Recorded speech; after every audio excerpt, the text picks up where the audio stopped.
Chapter 6. The recorded voice ceased. For a moment the record player hummed voicelessly.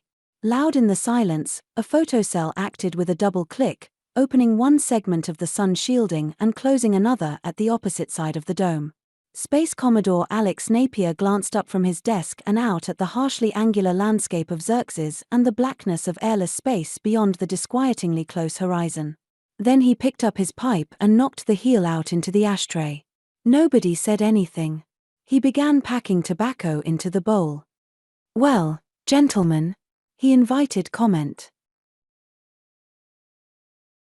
"Pancho." Captain Conrad Greibenfeld, the exec, turned to Lieutenant Iborra, the chief psychologist. "How reliable is this stuff?" Iborra asked.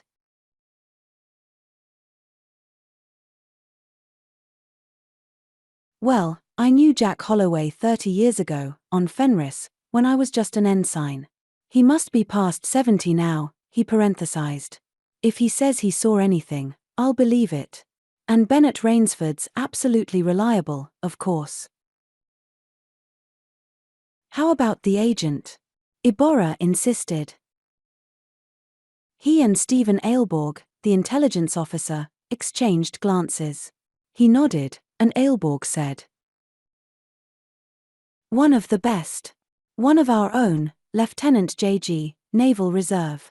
You don't need to worry about credibility, Pancho." "They sound sapient to me," Iborra said. "You know, this is something I've always been half hoping and half afraid would happen." "You mean an excuse to intervene in that mess down there?" Greibenfeld asked. Iborra looked blankly at him for a moment. No, I meant a case of borderline sapience, something our sacred talk and build a fire rule won't cover. Just how did this come to our attention, Stephen?" "Well, it was transmitted to us from Contact Center in Mallorysport late Friday night. There seemed to be a number of copies of this tape around. Our agent got hold of one of them and transmitted it to Contact Center, and it was relayed on to us, with the agent's comments," Ailborg said. "Contact Center ordered a routine surveillance inside Company House and, to play safe, at the residency. At the time, there seemed no reason to give the thing any beat-to-quarters and manguns treatment, but we got a report on Saturday afternoon, Mallorysport time, that Leonard Kellogg had played off the copy of the tape that Juan Jimenez had made for file, and had alerted Victor Grego immediately. Of course, Grego saw the implications at once. He sent Kellogg and the chief company psychologist, Ernst Mallin, out to beat a continent with orders to brand Rainsford's and Holloway's claims as a deliberate hoax. Then the company intends to encourage the trapping of fuzzes for their fur, in hopes that the whole species will be exterminated before anybody can get out from Terra to check on Rainsford's story. I hadn't heard that last detail before. Well, we can prove it, Ailborg assured him. It sounded like a Victor Grego idea. He lit his pipe slowly. Damn it, he didn't want to have to intervene. No Space Navy CO did. Justifying intervention on a colonial planet was too much bother, always a board of inquiry, often a court-martial. And supersession of civil authority was completely against service doctrine. Of course, there were other and more important tenets of service doctrine. The sovereignty of the Terran Federation for one, and the inviolability of the Federation Constitution. And the rights of extraterrestrials, too. Conrad Greibenfeld, too, seemed to have been thinking about that. If those fuzzes are sapient beings, that whole setup down there is illegal. Company, colonial administration, and all, he said. Zarathustra's a Class IV planet, and that's all you can make out of it. We won't intervene unless we're forced to. Pancho, I think the decision will be largely up to you. Pancho Iborra was horrified. Good God, Alex. You can't mean that. Who am I? A nobody. All I have is an ordinary MD, and a Psych.D. Why, the best psychological brains in the Federation aren't on Zarathustra, Pancho.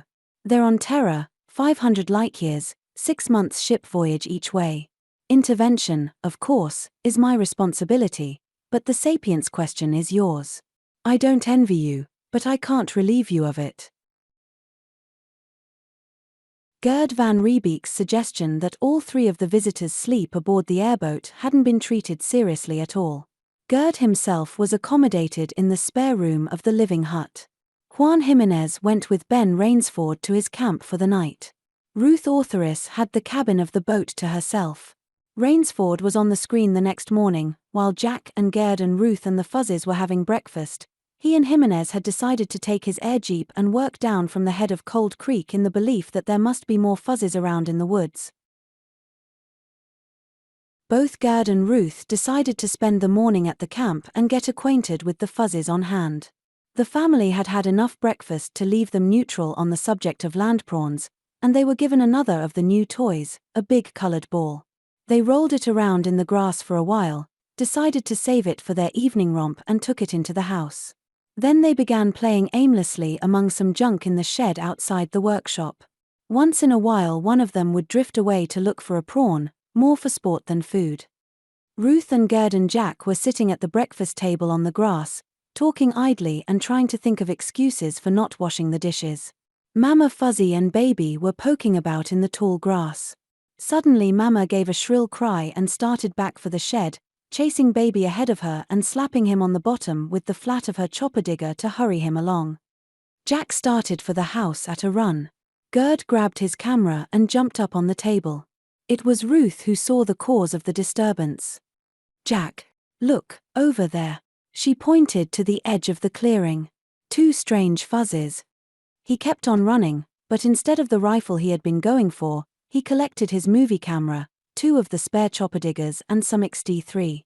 When he emerged again, the 2 Fuzzes had come into the clearing and stood side by side, looking around. Both were females, and they both carried wooden prawn killers. "You have plenty of film?" he asked Gerd. "Here, Ruth, take this." He handed her his own camera. "Keep far enough away from me to get what I'm doing and what they're doing. I'm going to try to trade with them." He went forward, the steel weapons in his hip pocket and the XD3 in his hand, talking softly and soothingly to the newcomers. When he was as close to them as he could get without stampeding them, he stopped. "Our gang's coming up behind you," Gerd told him. "Regular skirmish line, choppers at high port. Now they've stopped, about 30 feet behind you." He broke off a piece of XD3, put it in his mouth and ate it. Then he broke off 2 more pieces and held them out. The 2 Fuzzes were tempted, but not to the point of rashness. He threw both pieces within a few feet of them. One darted forward, threw a piece to her companion and then snatched the other piece and ran back with it.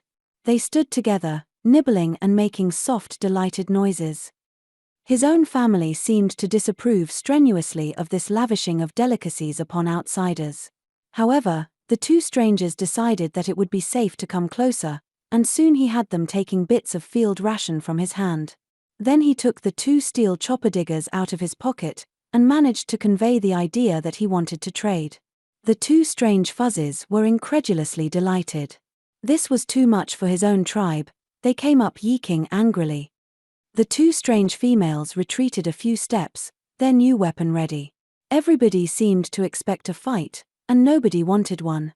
From what he could remember of old Terran history, this was a situation which could develop into serious trouble. Then Ko advanced, dragging his chopper digger in an obviously pacific manner, and approached the 2 females, yeeking softly and touching first one and then the other. Then he laid his weapon down and put his foot on it. The 2 females began stroking and caressing him. Immediately the crisis evaporated. The others of the family came forward, stuck their weapons in the ground and began fondling the strangers. Then they all sat in a circle, swaying their bodies rhythmically and making soft noises. Finally Ko and the 2 females rose, picked up their weapons and started for the woods. "Jack, stop them," Ruth called out. "They're going away. If they want to go, I have no right to stop them." When they were almost at the edge of the woods, Ko stopped, drove the point of his weapon into the ground and came running back to Pappy Jack, throwing his arms around the human knees and yeeking. Jack stooped and stroked him, but didn't try to pick him up. One of the two females pulled his chopper digger out, and they both came back slowly. At the same time, Little Fuzzy, Mama Fuzzy, Mike and Mitzi came running back. For a while, all the Fuzzes embraced one another, yeeking happily. Then they all trooped across the grass and went into the house. "Get that all, Gerd?" he asked. "On film, yes. That's the only way I did, though. What happened?" You have just made the first film of intertribal social and mating customs, Zarathustran Fuzzy. This is the family's home. They don't want any strange Fuzzes hanging around. They were going to run the girls off. Then Ko decided he liked their looks, and he decided he'd team up with them. That made everything different. The family sat down with them to tell them what a fine husband they were getting and to tell Ko goodbye. Then Ko remembered that he hadn't told me goodbye, and he came back. The family decided that 2 more Fuzzes wouldn't be in excess of the carrying capacity of this habitat, seeing what a good provider Pappy Jack is, so now I should imagine they're showing the girls the family treasures. You know, they married into a mighty well-to-do family. The girls were named Goldilocks and Cinderella. When lunch was ready, they were all in the living room, with the view screen on. After lunch, the whole gang went into the bedroom for a nap on Pappy Jack's bed. He spent the afternoon developing movie film, while Gerd and Ruth wrote up the notes they had made the day before and collaborated on an account of the adoption. By late afternoon, when they were finished, the Fuzzes came out for a frolic and prawn hunt.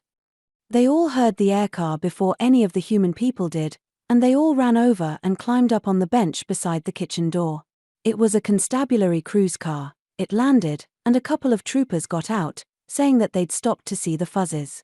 They wanted to know where the extras had come from, and when Jack told them, they looked at one another. "Next gang that comes along, call us and keep them entertained till we can get here," one of them said. "We want some at the post, for prawns if nothing else." "What's George's attitude?" he asked. The other night, when he was here, he seemed half scared of them. "Ah, he's got over that," one of the troopers said. He called Ben Rainsford. Ben said they were perfectly safe. "Hey, Ben says they're not animals, they're people."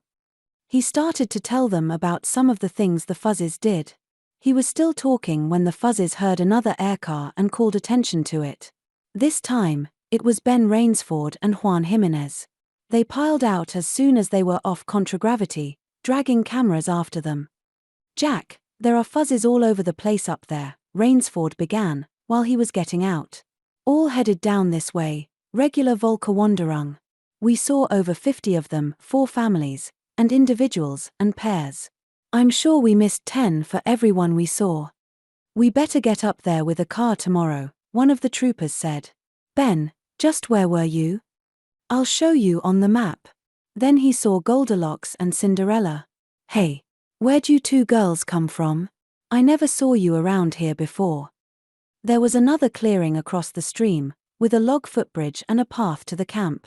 Jack guided the big airboat down onto it, and put his air jeep alongside with the canopy up. There were 2 men on the forward deck of the boat, Kellogg and another man who would be Ernst Mallin. A third man came out of the control cabin after the boat was off contragravity. Jack didn't like Mallin. He had a tight, secretive face, with arrogance and bigotry showing underneath. The third man was younger. His face didn't show anything much, but his coat showed a bulge under the left arm. After being introduced by Kellogg, Mallin introduced him as Kurt Borch, his assistant.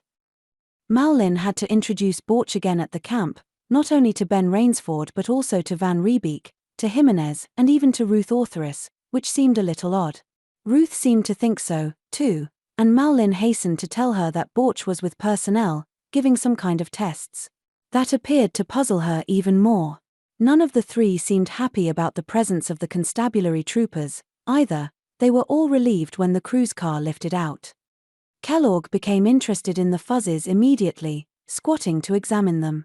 He said something to Mallin, who compressed his lips and shook his head, saying, "We simply cannot assume sapience until we find something in their behavior which cannot be explained under any other hypothesis. We would be much safer to assume non-sapience and proceed to test that assumption. That seemed to establish the keynote. Kellogg straightened, and he and Malin started one of those "of course I agree, Doctor, but don't you find, on the other hand, that you must agree" sort of arguments about the difference between scientific evidence and scientific proof. Jimenez got into it to the extent of agreeing with everything Kellogg said, and differing politely with everything Malin said that he thought Kellogg would differ with. Borch said nothing. He just stood and looked at the fuzzies with ill-concealed hostility. Gerd and Ruth decided to help getting dinner. They ate outside on the picnic table, with the fuzzies watching them interestedly.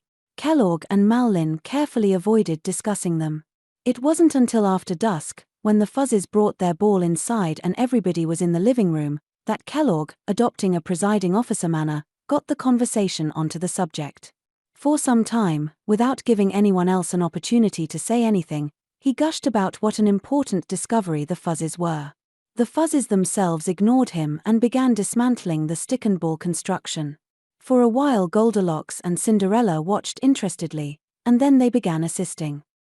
Unfortunately, Kellogg continued, so much of our data is in the form of uncorroborated statements by Mr. Holloway. Now, please don't misunderstand me. I don't, myself, doubt for a moment anything Mr. Holloway said on that tape, but you must realize that professional scientists are most reluctant to accept the unsubstantiated reports of what, if you'll pardon me, they think of as non-qualified observers. Oh, rubbish, Leonard. Rainsford broke in impatiently. I'm a professional scientist, of a good many more years standing than you, and I accept Jack Holloway's statements. A frontiersman like Jack is a very careful and exact observer. People who aren't don't live long on frontier planets.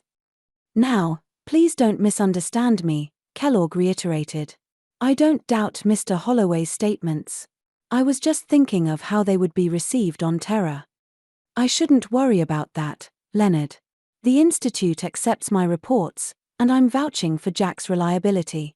I can substantiate most of what he told me from personal observation. Yes, and there's more than just verbal statements, Gerd van Riebeek chimed in. A camera is not a non-qualified observer. We have quite a bit of film of the fuzzies. Oh, yes, there was some mention of movies, Malin said. You don't have any of them developed yet, do you? Quite a lot. Everything except what was taken out in the woods this afternoon. We can run them off right now. He pulled down the screen in front of the gun rack, got the film and loaded his projector. The fuzzies, who had begun on a new stick-and-ball construction, were irritated when the lights went out, then wildly excited when Little Fuzzy, digging a toilet pit with the wood chisel, appeared. Little Fuzzy in particular was excited about that. If he didn't recognize himself, he recognized the chisel. Then there were pictures of Little Fuzzy killing and eating land prawns, Little Fuzzy taking the nut off the bolt and putting it on again, and pictures of the others, after they had come in, hunting and at play. Finally, there was the film of the adoption of Goldilocks and Cinderella. What Juan and I got this afternoon, up in the woods, isn't so good, I'm afraid, Rainsford said when the show was over and the lights were on again. Mostly it's rear views disappearing into the brush. It was very hard to get close to them in the Jeep. Their hearing is remarkably acute. But I'm sure the pictures we took this afternoon will show the things they were carrying, wooden prawn killers like the two that were traded from the new ones in that last film. Malin and Kellogg looked at one another in what seemed oddly like consternation. You didn't tell us there were more of them around, Malin said, as though it were an accusation of duplicity. He turned to Kellogg. This alters the situation. Yes, indeed, Ernst, Kellogg burbled delightedly. This is a wonderful opportunity. Mr. Holloway, I understand that all this country up here is your property, by land grant purchase. That's right, isn't it? Well, would you allow us to camp on that clearing across the run, where our boat is now? We'll get prefab huts, Red Hill's the nearest town, isn't it, and have a company construction gang set them up for us, and we won't be any bother at all to you. We had only intended staying tonight on our boat, and returning to Mallorysport in the morning, but with all these fuzzies swarming around in the woods, we can't think of leaving now. You don't have any objection, do you? He had lots of objections. The whole business was rapidly developing into an acute pain in the neck for him. But if he didn't let Kellogg camp across the run, the three of them could move 70 or 80 miles in any direction and be off his land. He knew what they'd do then. They'd live trap or sleep gas fuzzies, they'd put them in cages, and torment them with maze and electric shock experiments, and kill a few for dissection, or maybe not bother killing them first. On his own land, if they did anything like that, he could do something about it. Not at all.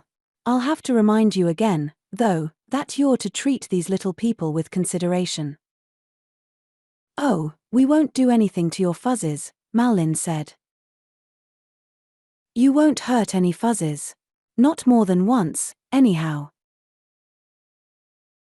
The next morning, during breakfast, Kellogg and Kurt Borch put in an appearance, Borch wearing old clothes and field boots and carrying his pistol on his belt.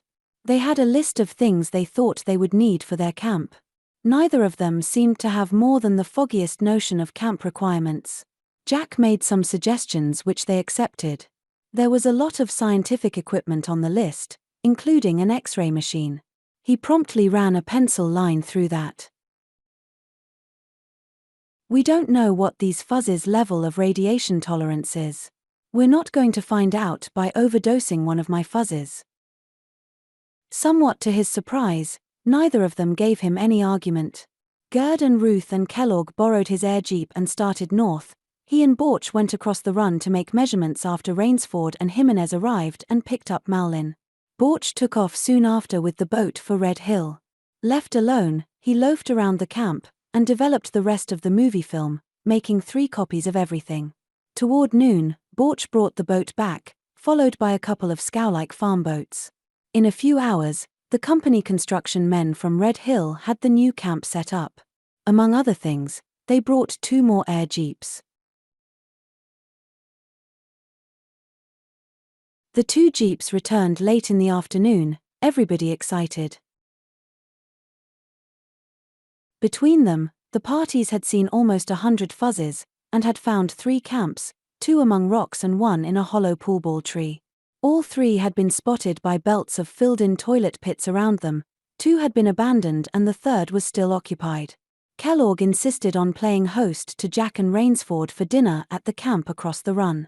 The meal, because everything had been brought ready-cooked and only needed warming, was excellent.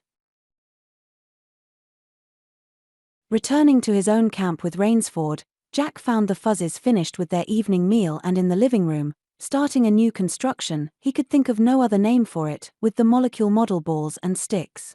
Goldilocks left the others and came over to him with a couple of balls fastened together, holding them up with one hand while she pulled his trouser leg with the other. Yes, I see. It's very beautiful, he told her. She tugged harder and pointed at the thing the others were making. Finally, he understood. She wants me to work on it, too, he said. Ben, you know where the coffee is, fix us a pot. I'm going to be busy here. He sat down on the floor, and was putting sticks and balls together when Ben brought in the coffee. This was more fun than he'd had in a couple of days. He said so while Ben was distributing XD3 to the fuzzes. Yes, I ought to let you kick me all around the camp for getting this started, Rainsford said, pouring the coffee. I could make some excuses, but they'd all sound like I didn't know it was loaded. Hell, I didn't know it was loaded, either. He rose and took his coffee cup, blowing on it to cool it. What do you think Kellogg's up to, anyhow? That whole act he's been putting on since he came here is phony as a 9-sol bill. What I told you, evening before last, Rainsford said. He doesn't want non-company people making discoveries on Zarathustra. You notice how hard he and Malin are straining to talk me out of sending a report back to Terra before he can investigate the fuzzes? He wants to get his own report in first. Well, the hell with him. You know what I'm going to do? I'm going home, and I'm going to sit up all night getting a report into shape. Tomorrow morning I'm going to give it to George Lunt and let him send it to Mallorysport in the constabulary mail pouch. It'll be on a ship for Terra before any of this gang knows it's been sent. Do you have any copies of those movies you can spare? About 1.5 miles. I made copies of everything, even the stuff the others took. Good. We'll send that, too. Let Kellogg read about it in the papers a year from now. He thought for a moment, then said, Gerd and Ruth and Juan are bunking at the other camp now. Suppose I move in here with you tomorrow. I assume you don't want to leave the Fuzzes alone while that gang's here. I can help you keep an eye on them. But, Ben, you don't want to drop whatever else you're doing. What I'm doing, now, is learning to be a futziologist, and this is the only place I can do it. I'll see you tomorrow, after I stop at the constabulary post. The people across the run, Kellogg, Mallin and Borch, and Van Riebeek, Jimenez and Ruth Ortheris, were still up when Rainsford went out to his air jeep. After watching him lift out, Jack went back into the house, played with his family in the living room for a while and went to bed. The next morning he watched Kellogg, Ruth and Jimenez leave in one jeep and, shortly after, Mallin and Van Riebeek in the other. Kellogg didn't seem to be willing to let the three who had come to the camp first wander around unchaperoned. He wondered about that. Ben Rainsford's air jeep came over the mountains from the south in the late morning and settled onto the grass. Jack helped him inside with his luggage, and then they sat down under the big featherleaf trees to smoke their pipes and watch the Fuzzes playing in the grass.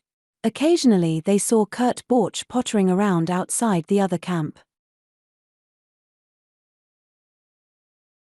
I sent the report off, Rainsford said, then looked at his watch.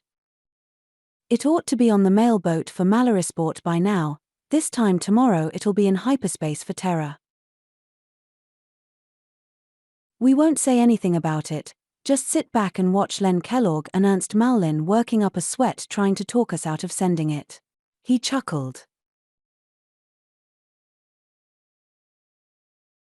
I made a definite claim of sapience. By the time I got the report in shape to tape off, I couldn't see any other alternative. Damned if I can. You hear that, kids? He asked Mike and Mitzi, who had come over in hope that there might be goodies for them. Uncle Ben says you're sapient. Eek.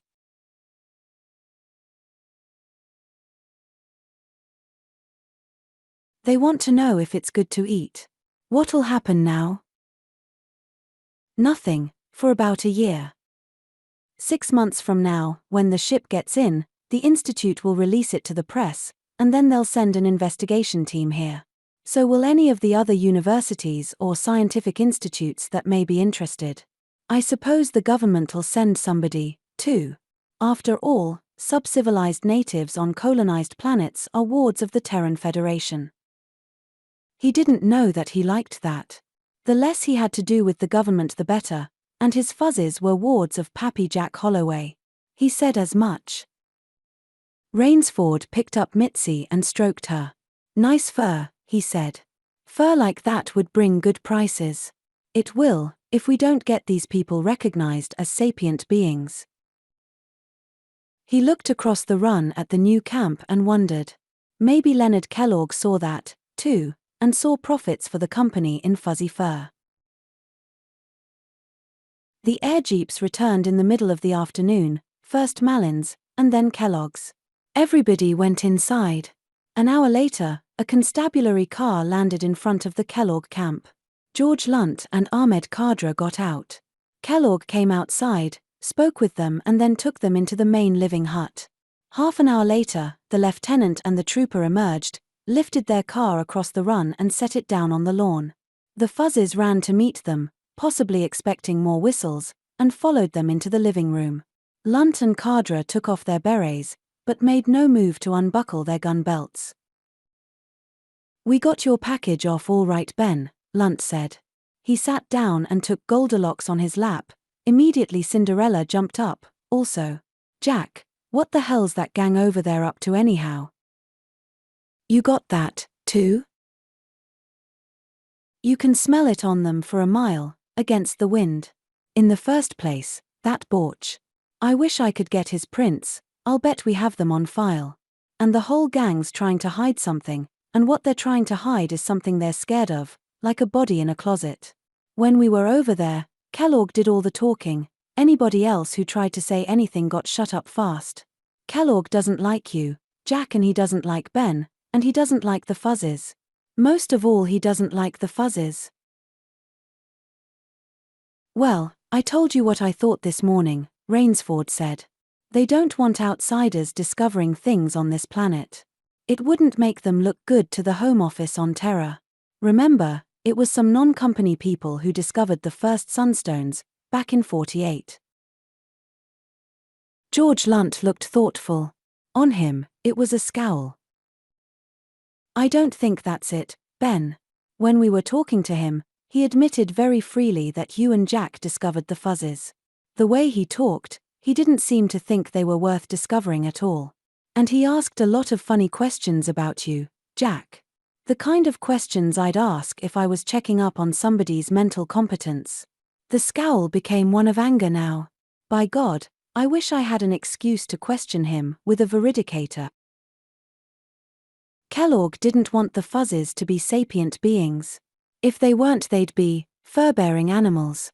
Jack thought of some overfed society dowager on Terra or Balder, wearing the skins of Little Fuzzy and Mama Fuzzy and Mike and Mitzi and Ko and Cinderella and Goldilocks wrapped around her adipose carcass. It made him feel sick. Chapter 7. Tuesday dawned hot and windless, a scarlet sun coming up in a hard, brassy sky. The Fuzzes, who were in to wake Pappy Jack with their whistles, didn't like it. They were edgy and restless. Maybe it would rain today after all. They had breakfast outside on the picnic table, and then Ben decided he'd go back to his camp and pick up a few things he hadn't brought and now decided he needed. My hunting rifle's one, he said, and I think I'll circle down to the edge of the brush country and see if I can pick off a zebralope. We ought to have some more fresh meat. So, after eating, Rainsford got into his jeep and lifted away. Across the run, Kellogg and Malin were walking back and forth in front of the camp, talking earnestly. When Ruth Ortheris and Gerd van Riebeek came out, they stopped, broke off their conversation and spoke briefly with them. Then Gerd and Ruth crossed the footbridge and came up the path together. The Fuzzes had scattered, by this time, to hunt prawns. Little Fuzzy and Ko and Goldilocks ran to meet them. Ruth picked Goldilocks up and carried her, and Ko and Little Fuzzy ran on ahead. They greeted Jack, declining coffee. Ruth sat down in a chair with Goldilocks. Little Fuzzy jumped up on the table and began looking for goodies, and when Gerd stretched out on his back on the grass, Ko sat down on his chest.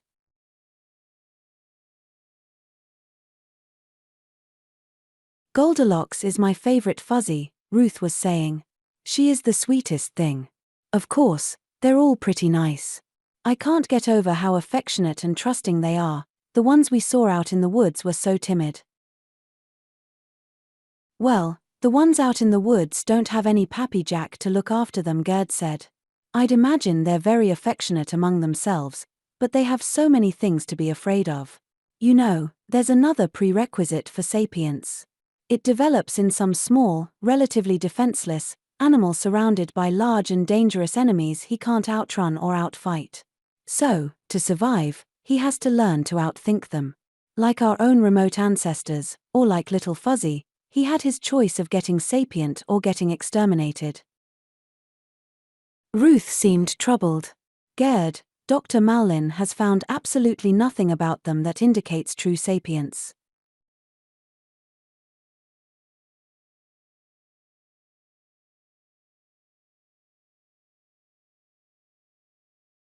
Oh, Malin be blooded, he doesn't know what sapience is any more than I do.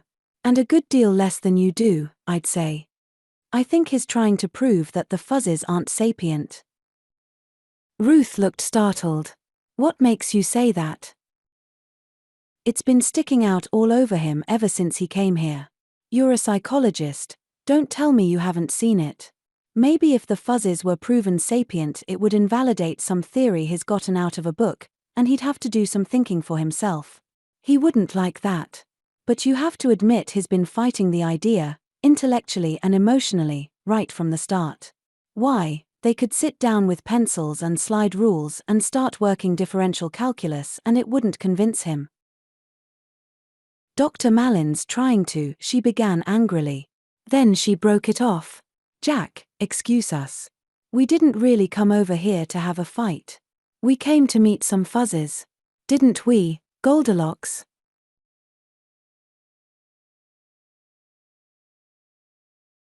Goldilocks was playing with the silver charm on the chain around her neck, holding it to her ear and shaking it to make it tinkle, making small delighted sounds. Finally she held it up and said, "Eek?" "Yes, sweetie pie, you can have it." Ruth took the chain from around her neck and put it over Goldilocks' head. She had to loop it 3 times before it would fit. "There now, that's your very own." "Oh, you mustn't give her things like that." "Why not? It's just cheap trade junk. You've been on Loki, Jack, you know what it is." He did. He traded stuff like that to the natives himself. Some of the girls at the hospital there gave it to me for a joke. I only wear it because I have it. Goldilocks likes it a lot better than I do. An air jeep rose from the other side and floated across. Juan Jimenez was piloting it. Ernst Mallin stuck his head out the window on the right, asked her if she were ready and told Gerd that Kellogg would pick him up in a few minutes. After she had gotten into the jeep and it had lifted out, Gerd put KOKO off his chest and sat up, getting cigarettes from his shirt pocket. "I don't know what the devil's gotten into her," he said, watching the jeep vanish. "Oh, yes, I do. She's gotten the word from on high. Kellogg hath spoken. Fuzzes are just silly little animals," he said bitterly. "You work for Kellogg, too, don't you?" "Yes. He doesn't dictate my professional opinion, though. You know, I thought, in the evil hour when I took this job." He rose to his feet, hitching his belt to balance the weight of the pistol on the right against the camera binoculars on the left, and changed the subject abruptly. "Jack, has Ben Rainsford sent a report on the fuzzes to the Institute yet?" he asked. "Why? If he hasn't, tell him to hurry up and get one in." There wasn't time to go into that further. Kellogg's jeep was rising from the camp across the run and approaching. He decided to let the breakfast dishes go till after lunch. Kurt Borch had stayed behind at the Kellogg camp, so he kept an eye on the fuzzes and brought them back when they started to stray toward the footbridge. Ben Rainsford hadn't returned by lunchtime, but zebralope hunting took a little time, even from the air. While he was eating, outside, one of the rented air jeeps returned from the northeast in a hurry, disgorging Ernst Mallin, Juan Jimenez, and Ruth Ortheris. Kurt Borch came hurrying out. They talked for a few minutes, and then they all went inside. A little later, the second jeep came in, even faster, and landed. Kellogg and Van Riebeek hastened into the living hut. There wasn't anything more to see. He carried the dishes into the kitchen and washed them, and the fuzzes went into the bedroom for their nap. He was sitting at the table in the living room when Gerd Van Riebeek knocked on the open door. "Jack, can I talk to you for a minute?" he asked. "Sure. Come in." Van Riebeek entered, unbuckling his gun belt. He shifted a chair so that he could see the door from it, and laid the belt on the floor at his feet when he sat down. Then he began to curse Leonard Kellogg in 4 or 5 languages. "Well, I agree, in principle. Why in particular, though?" "You know what that son of a cougar's doing?" Gerd asked. He used a couple of Shishan words, viler than anything in lingua terra. "That quack head shrinker, Mallin, are preparing a report, accusing you and Ben Rainsford of perpetrating a deliberate scientific hoax. You taught the fuzzes some tricks. You and Rainsford, between you, made those artifacts yourselves, and the two of you are conspiring to foist the fuzzes off as sapient beings. Jack, if it weren't so goddamn stinking contemptible, it would be the biggest joke of the century. I take it they wanted you to sign this report, too?" "Yes, and I told Kellogg he could." What Kellogg could do, it seemed, was both appalling and physiologically impossible. He cursed again, and then lit a cigarette and got hold of himself. "Here's what happened. Kellogg and I went up that stream, about 20 miles down Cold Creek, the one you've been working on, and up onto the high flat to a spring and a stream that flows down in the opposite direction. Know where I mean? Well, we found where some fuzzes had been camping, among a lot of fallen timber. And we found a little grave, where the fuzzies had buried one of their people. He should have expected something like that, and yet it startled him. You mean, they bury their dead? What was the grave like? A little stone cairn, about 1.5 feet by 3 feet high. Kellogg said it was just a big toilet pit, but I was sure of what it was. I opened it. Stones under the cairn, and then filled in earth, and then a dead fuzzy wrapped in grass. A female, she'd been mangled by something, maybe a bush goblin. And get this, Jack, they'd buried her prawn stick with her. They bury their dead. What was Kellogg doing, while you were opening the grave? Dithering around having ants. I'd been taking snaps of the grave, and I was burbling away like an ass about how important this was and how it was positive proof of sapience, and he was insisting that we get back to camp at once. He called the other jeep and told Malin to get to camp immediately, and Malin and Ruth and Juan were there when we got in. As soon as Kellogg told them what we'd found, Malin turned fishbelly white and wanted to know how we were going to suppress it. I asked him if he was nuts, and then Kellogg came out with it. They don't dare let the fuzzies be proven sapient. Because the company wants to sell fuzzy furs. Van Riebeek looked at him in surprise. I never thought of that. I doubt if they did, either. No. Because if the fuzzies are sapient beings, the company's charter is automatically void. This time Jack cursed, not Kellogg but himself. I am a senile old dotard. Good Lord, I know colonial law. I've been skating on the edge of it on more planets than you're years old. And I never thought of that. Why, of course it would. Where are you now, with the company, by the way? Out, but I couldn't care less. I have enough in the bank for the trip back to Terra, not counting what I can raise on my boat and some other things. Xenonaturalists don't need to worry about finding jobs. There's Ben's outfit, for instance. And, brother, when I get back to Terra, what I'll spill about this deal. If you get back. If you don't have an accident before you get on the ship. He thought for a moment. Know anything about geology? Why, some. I have to work with fossils. I'm as much a paleontologist as a zoologist. Why? How'd you like to stay here with me and hunt fossil jellyfish for a while? We won't make twice as much, together, as I'm making now, but you can look one way while I'm looking the other, and we may both stay alive longer that way. You mean that, Jack? I said it, didn't I? Van Riebeek rose and held out his hand. Jack came around the table and shook it.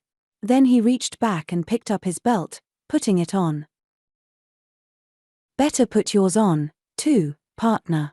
Borch is probably the only one we'll need a gun for, but... Van Riebeek buckled on his belt, then drew his pistol and worked the slide to load the chamber.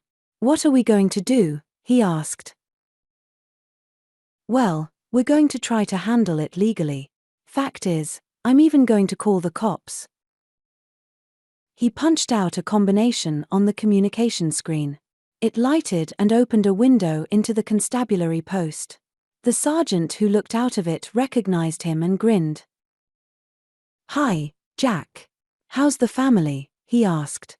I'm coming up, one of these evenings, to see them. You can see some now. Ko and Goldilocks and Cinderella were coming out of the hall from the bedroom. He gathered them up and put them on the table. The sergeant was fascinated. Then he must have noticed that both Jack and Gerd were wearing their guns in the house. His eyes narrowed slightly. You got problems, Jack? He asked.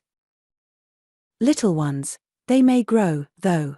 I have some guests here who have outstayed their welcome. For the record, better make it that I have squatters I want evicted. If there were a couple of blue uniforms around, maybe it might save me the price of a few cartridges. I read you. George was mentioning that you might regret inviting that gang to camp on you. He picked up a handphone. Calderon to car 3, he said. Do you read me, 3? Well, Jack Holloway's got a little squatter trouble. Yeah, that's it.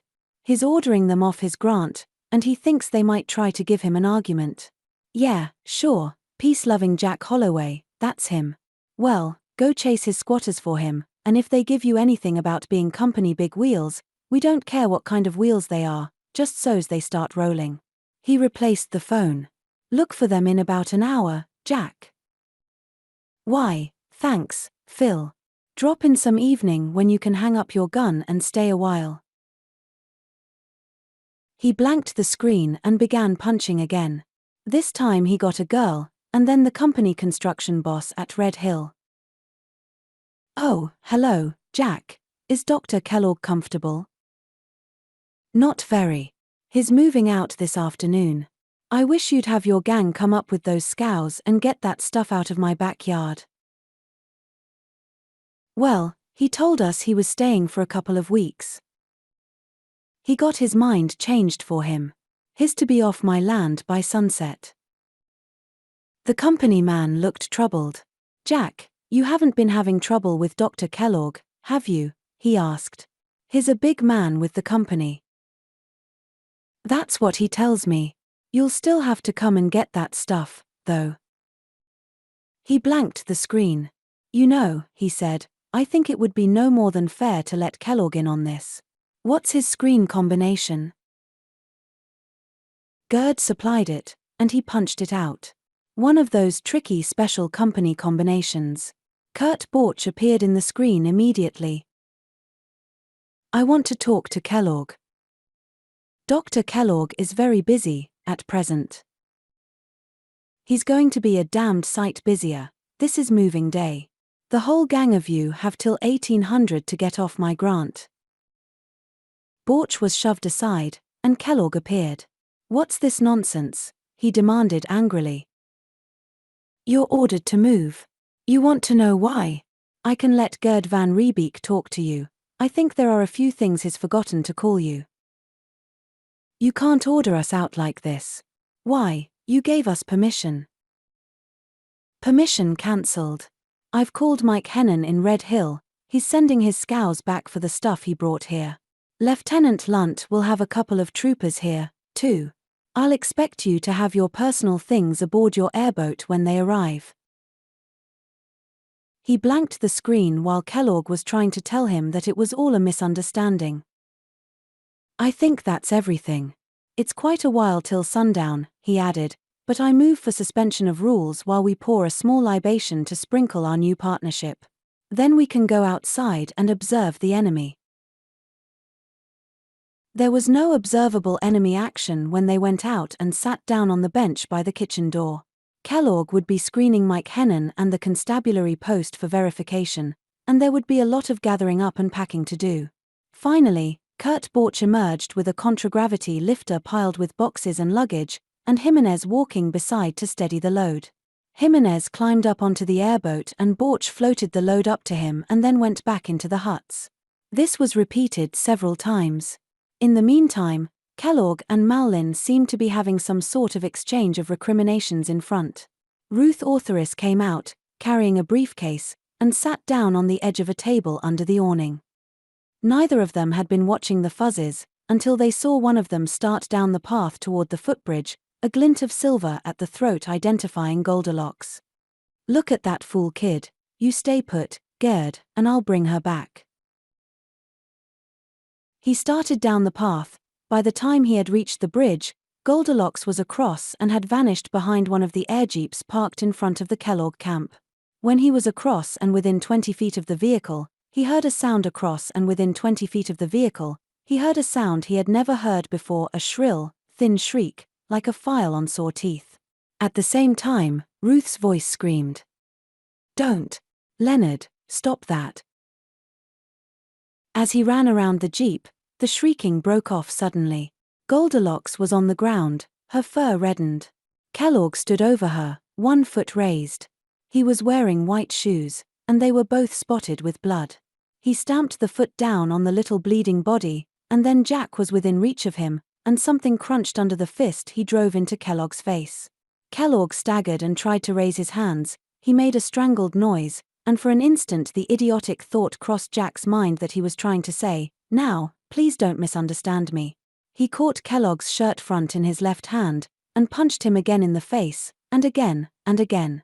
He didn't know how many times he punched Kellogg before he heard Ruth Ortheris' voice. Jack, watch out. Behind you. He let go of Kellogg's shirt and jumped aside, turning and reaching for his gun. Kurt Borch, 20 feet away, had a pistol drawn and pointed at him. His first shot went off as soon as the pistol was clear of the holster. He fired the second while it was still recoiling. There was a spot of red on Borch's shirt that gave him an aiming point for the third. Borch dropped the pistol he hadn't been able to fire, and started folding at the knees and then at the waist. He went down in a heap on his face. Behind him, Gerd van Riebeek's voice was saying, "Hold it, all of you, get your hands up. You, too, Kellogg." Kellogg, who had fallen, pushed himself erect. Blood was gushing from his nose, and he tried to stanch it on the sleeve of his jacket. As he stumbled toward his companions, he blundered into Ruth Ortheris, who pushed him angrily away from her. Then she went to the little crushed body, dropping to her knees beside it and touching it. The silver charm bell on the neck chain jingled faintly. Ruth began to cry. Juan Jimenez had climbed down from the airboat. He was looking at the body of Kurt Borch in horror. "You killed him," he accused. A moment later, he changed that to murdered. Then he started to run toward the living hut. Gerd van Riebeek fired a bullet into the ground ahead of him, bringing him up short. "You'll stop the next one, Juan," he said. "Go help Dr. Kellogg, he got himself hurt." "Call the constabulary," Malin was saying. "Ruth, you go, they won't shoot at you." "Don't bother. I called them. Remember?" Jimenez had gotten a wad of handkerchief tissue out of his pocket and was trying to stop his superior's nosebleed. Through it, Kellogg was trying to tell Malin that he hadn't been able to help it. "The little beast attacked me, it cut me with that spear it was carrying." Ruth Ortheris looked up. The other Fuzzes were with her by the body of Goldilocks. They must have come as soon as they had heard the screaming. She came up to him and pulled at his trouser leg, the way they all do when they want to attract your attention, she said. She wanted him to look at her new jingle. Her voice broke, and it was a moment before she could recover it. And he kicked her, and then stamped her to death. "Ruth, keep your mouth shut," Malin ordered. The thing attacked Leonard. It might have given him a serious wound. It did. Still holding the wad of tissue to his nose with one hand, Kellogg pulled up his trouser leg with the other and showed a scar on his shin. It looked like a briar scratch. "You saw it yourself." "Yes, I saw it. I saw you kick her and jump on her. And all she wanted was to show you her new jingle." Jack was beginning to regret that he hadn't shot Kellogg as soon as he saw what was going on. The other Fuzzes had been trying to get Goldilocks onto her feet. When they realized that it was no use, they let the body down again and crouched in a circle around it, making soft, lamenting sounds. "Well, when the constabulary get here, you keep quiet," Malin was saying. "Let me do the talking." "Intimidating witnesses, Malin?" Gerd inquired. "Don't you know everybody'll have to testify at the constabulary post under veridication? And you're drawing pay for being a psychologist, too." Then he saw some of the Fuzzes raise their heads and look toward the southeastern horizon. "Here come the cops, now." However, it was Ben Rainsford's airjeep, with a zebralope carcass lashed along one side. It circled the Kellogg camp and then let down quickly. Rainsford jumped out as soon as it was grounded, his pistol drawn. "What happened, Jack?" he asked, then glanced around, from Goldilocks to Kellogg to Borch to the pistol beside Borch's body. "I get it. Last time anybody pulled a gun on you, they called it suicide. That's what this was, more or less. You have a movie camera in your Jeep. Well, Get some shots of Borch, and some of Goldilocks. Then stand by, and if the fuzzes start doing anything different, get it all. I don't think you'll be disappointed. Rainsford looked puzzled, but he holstered his pistol and went back to his jeep, returning with a camera. Malin began insisting that, as a licensed MD, he had a right to treat Kellogg's injuries. Gerd van Riebeek followed him into the living hut for a first aid kit. They were just emerging, Van Riebeek's automatic in the small of Malin's back, when a constabulary car grounded beside Rainsford's air jeep. It wasn't Car 3. George Lunt jumped out, unsnapping the flap of his holster, while Ahmed Kadra was talking into the radio. "What's happened, Jack? Why didn't you wait till we got here? This maniac assaulted me and murdered that man over there," Kellogg began vociferating. "Is your name Jack too?" Lunt demanded. "My name's Leonard Kellogg, and I'm a chief of division with the company." "Then keep quiet till I ask you something. Ahmed, call the post, get Naba and Uramitsu, with investigative equipment, and find out what's tying up Car 3. Malin had opened the first aid kit by now. Gerd, on seeing the constabulary, had holstered his pistol. Kellogg, still holding the sodden tissues to his nose, was wanting to know what there was to investigate. "There's the murderer, you have him red-handed. Why don't you arrest him?" "Jack, let's get over where we can watch these people without having to listen to them," Lunt said. He glanced toward the body of Goldilocks. "That happened first." "Watch out, Lieutenant. He still has his pistol," Malin shouted warningly. They went over and sat down on the contragravity field generator housing of one of the rented air jeeps. Jack started with Gerd van Riebeek's visit immediately after noon. "Yes, I thought of that angle myself," Lunt said disgustedly. "I didn't think of it till this morning, though, and I didn't think things would blow up as fast as this. Hell, I just didn't think. Well, go on." He interrupted a little later to ask, "Kellogg was stamping on the fuzzy when you hit him. You were trying to stop him?" "That's right. You can veridicate me on that if you want to." "I will. I'll veridicate this whole damn gang. And this guy Borch had his heater out when you turned around. Nothing to it, Jack. We'll have to have some kind of a hearing, but it's just plain self-defense. Think any of this gang will tell the truth here, without taking them in and putting them under veridication?" "Ruth Ortheris will, I think." "Send her over here, will you?"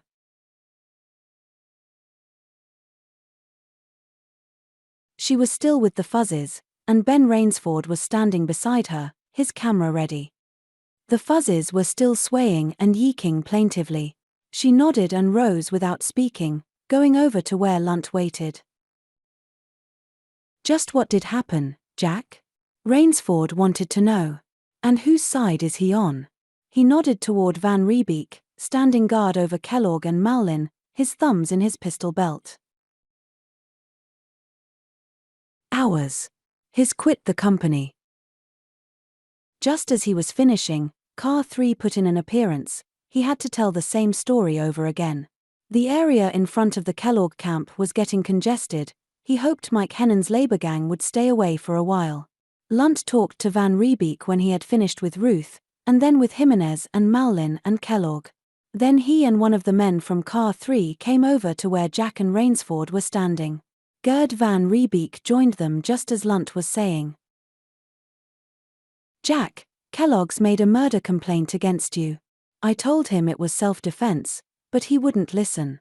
So, according to the book, I have to arrest you." "All right." He unbuckled his gun and handed it over. "Now, George, I herewith make complaint and accusation against Leonard Kellogg, charging him with the unlawful and unjustified killing of a sapient being, to wit, an aboriginal native of the planet of Zarathustra commonly known as Goldilocks." Lunt looked at the small battered body and the 6 mourners around it. "But, Jack, They aren't legally sapient beings. There is no such thing. A sapient being is a being on the mental level of sapience, not a being that has been declared sapient. Fuzzes are sapient beings, Rainsford said. That's the opinion of a qualified xenonaturalist. Two of them, Gerd van Riebeek said. That is the body of a sapient being. There's the man who killed her. Go ahead, Lieutenant, make your pinch. Hey, wait a minute. The fuzzes were rising, sliding their chopper diggers under the body of Goldilocks and lifting it on the steel shafts. Ben Rainsford was aiming his camera as Cinderella picked up her sister's weapon and followed, carrying it. The others carried the body toward the far corner of the clearing, away from the camp. Rainsford kept just behind them, pausing to photograph and then hurrying to keep up with them. They set the body down. Mike and Mitzi and Cinderella began digging, the others scattered to hunt for stones.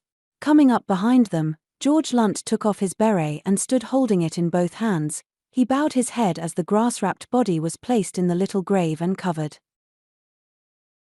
Then, when the cairn was finished, he replaced it, drew his pistol and checked the chamber. That does it, Jack, he said. I am now going to arrest Leonard Kellogg for the murder of a sapient being. Chapter 8. Jack Holloway had been out on bail before, but never for quite so much.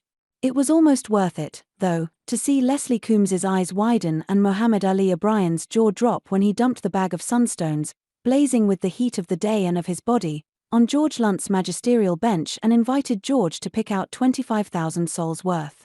Especially after the production Coombs had made of posting Kellogg's bail with one of those pre-certified company checks. He looked at the whiskey bottle in his hand, and then reached into the cupboard for another one. One for Gus Branhard, and one for the rest of them.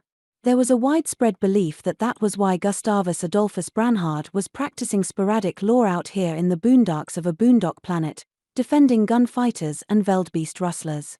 It wasn't. Nobody on Zarathustra knew the reason, but it wasn't whiskey. Whiskey was only the weapon with which Gus Branhard fought off the memory of the reason. He was in the biggest chair in the living room, which was none too ample for him, a mountain of a man with tousled grey-brown hair, his broad face masked in a tangle of grey-brown beard. He wore a faded and grimy bush jacket with clips of rifle cartridges on the breast, no shirt and a torn undershirt over a shag of grey-brown chest hair. Between the bottoms of his shorts and the tops of his ragged hose and muddy boots, his legs were covered with hair. Baby Fuzzy was sitting on his head, and Mama Fuzzy was on his lap. Mike and Mitzi sat one on either knee. The Fuzzes had taken instantly to Gus. Bet they thought he was a big fuzzy. "Aya," he rumbled, as the bottle and glass were placed beside him. "Been staying alive for hours hoping for this." "Well, don't let any of the kids get at it. Little Fuzzy trying to smoke pipes is bad enough. I don't want any dipsos in the family, too." Gus filled the glass. To be on the safe side, he promptly emptied it into himself. "You got a nice family, Jack. Make a wonderful impression in court as long as baby doesn't try to sit on the judge's head. Any jury that sees them and hears that authoress girl's story will acquit you from the box, with a vote of censure for not shooting Kellogg, too." "I'm not worried about that. What I want is Kellogg convicted." "You better worry, Jack," Rainsford said. "You saw the combination against us at the hearing." Leslie Coombs, the company's top attorney, had come out from Mallorysport in a yacht rated at Mach 6, and he must have crowded it to the limit all the way. With him, almost on a leash, had come Mohammed Ali O'Brien, the colonial attorney general, who doubled as chief prosecutor. They had both tried to get the whole thing dismissed, self-defense for Holloway, and killing an unprotected wild animal for Kellogg. When that had failed, they had teamed in flagrant collusion to fight the inclusion of any evidence about the Fuzzes. After all, it was only a complaint court. Lieutenant Lunt, as a police magistrate, had only the most limited powers. "You saw how far they got, didn't you?" I hope we don't wish they'd succeeded, Rainsford said gloomily. What do you mean, Ben? Branhard asked. What do you think they'll do? I don't know. That's what worries me. We're threatening the Zarathustra company, and the company's too big to be threatened safely, Rainsford replied. They'll try to frame something on Jack. With veridication? That's ridiculous, Ben. Don't you think we can prove sapience? Gerd van Riebeek demanded. Who's going to define sapience? And how? Rainsford asked. Why, between them, Coombs and O'Brien can even agree to accept the talk and build a fire rule. Branhard was positive. Court ruling on that, about 40 years ago, on Vishnu. Infanticide case, woman charged with murder in the death of her infant child. Her lawyer moved for dismissal on the grounds that murder is defined as the killing of a sapient being. A sapient being is defined as one that can talk and build a fire, and a newborn infant can do neither. Motion denied. The court ruled that while ability to speak and produce fire is positive proof of sapience, inability to do either or both does not constitute legal proof of non-sapience. If O'Brien doesn't know that, and I doubt if he does, Coombs will. Branhard poured another drink and gulped it before the sapient beings around him could get at it. You know what? I will make a small wager, and I will even give odds, that the first thing Ham O'Brien does when he gets back to Mallorysport will be to enter null pros key on both charges. What I'd like would be for him to null pros Kellogg and let the charge against Jack go to court. He would be dumb enough to do that himself, but Leslie Coombs wouldn't let him. But if he throws out the Kellogg case, that's it, Gerd van Riebeek said. When Jack comes to trial, nobody'll say a mumblin' word about sapience. I will, and I will not mumble it. You all know colonial law on homicide. In the case of any person killed while in commission of a felony, no prosecution may be brought in any degree, against anybody. I'm going to contend that Leonard Kellogg was murdering a sapient being, that Jack Holloway acted lawfully in attempting to stop it, and that when Kurt Borch attempted to come to Kellogg's assistance he, himself, was guilty of felony, and consequently any prosecution against Jack Holloway is illegal.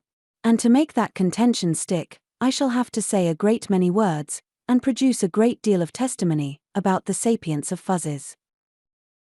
It'll have to be expert testimony, Rainsford said. The testimony of psychologists.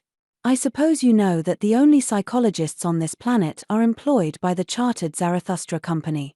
He drank what was left of his highball, looked at the bits of ice in the bottom of his glass and then rose to mix another one.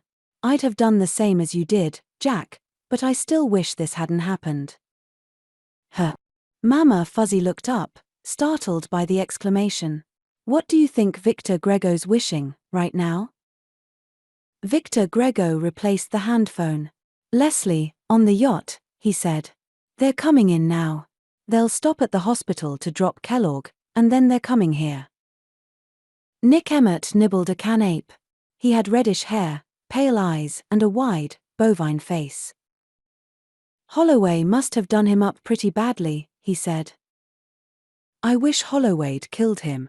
He blurted it angrily, and saw the resident general's shocked expression. You don't really mean that, Victor? The devil I don't. He gestured at the recorder player, which had just finished the tape of the hearing, transmitted from the yacht at 60 speed. That's only a teaser to what'll come out at the trial. You know what the company's epitaph will be? Kicked to death, along with a fuzzy, by Leonard Kellogg. Everything would have worked out perfectly if Kellogg had only kept his head and avoided collision with Holloway. Why, even the killing of the fuzzy and the shooting of Borch, inexcusable as that had been, wouldn't have been so bad if it hadn't been for that asinine murder complaint. That was what had provoked Holloway's counter-complaint, which was what had done the damage. And, now that he thought of it, it had been one of Kellogg's people, Van Riebeek, who had touched off the explosion in the first place. He didn't know Van Riebeek himself, but Kellogg should have, and he had handled him the wrong way. He should have known what Van Riebeek would go along with and what he wouldn't. But, Victor, they won't convict Leonard of murder, Emmett was saying. Not for killing one of those little things. Murder shall consist of the deliberate and unjustified killing of any sapient being, of any race, he quoted. That's the law. If they can prove in court that the Fuzzes are sapient beings. Then, some morning, a couple of deputy marshals would take Leonard Kellogg out in the jail yard and put a bullet through the back of his head, which, in itself, would be no loss.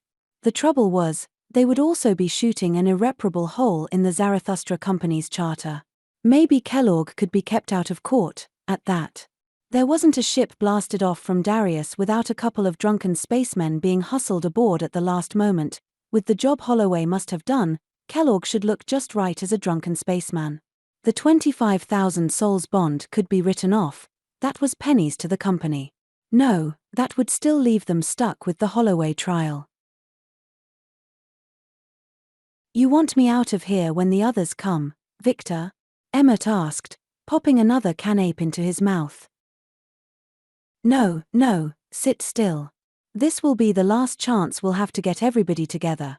After this, we'll have to avoid anything that'll look like collusion. Well, anything I can do to help, you know that, Victor, Emmett said. Yes, he knew that. If worst came to utter worst and the company charter were invalidated, he could still hang on here, doing what he could to salvage something out of the wreckage, if not for the company, then for Victor Grego. But if Zarathustra were reclassified, Nick would be finished. His title, his social position, his sinecure, his grafts and perquisites, his alias-shrouded company expense account all out the airlock. Nick would be counted upon to do anything he could, however much that would be. He looked across the room at the levitated globe, revolving imperceptibly in the orange spotlight. It was full dark on Beta Continent now, where Leonard Kellogg had killed a fuzzy named Goldilocks and Jack Holloway had killed a gunman named Kurt Borch. That angered him, too. Hell of a gunman. Clear shot at the broad of a man's back, and still got himself killed. Borch hadn't been any better choice than Kellogg himself. What was the matter with him? Couldn't he pick men for jobs anymore? And Ham O'Brien? No, he didn't have to blame himself for O'Brien. O'Brien was one of Nick Emmett's boys. And he hadn't picked Nick, either. The squawk box on the desk made a premonitory noise, and a feminine voice advised him that Mr. Coombs and his party had arrived.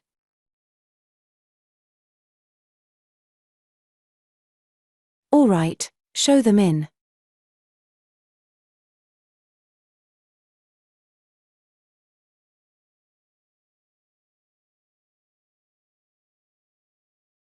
Coombs entered first, tall, suavely elegant, with a calm,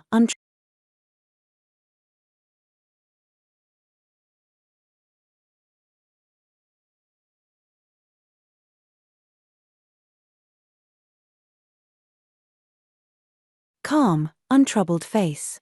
Leslie Coombs would wear the same serene expression in the midst of a bombardment or an earthquake.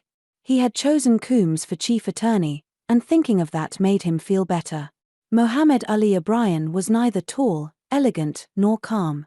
His skin was almost black. He'd been born on Agni, under a hot B3 sun. His bald head glistened, and a big nose peeped over the ambuscade of a bushy white mustache.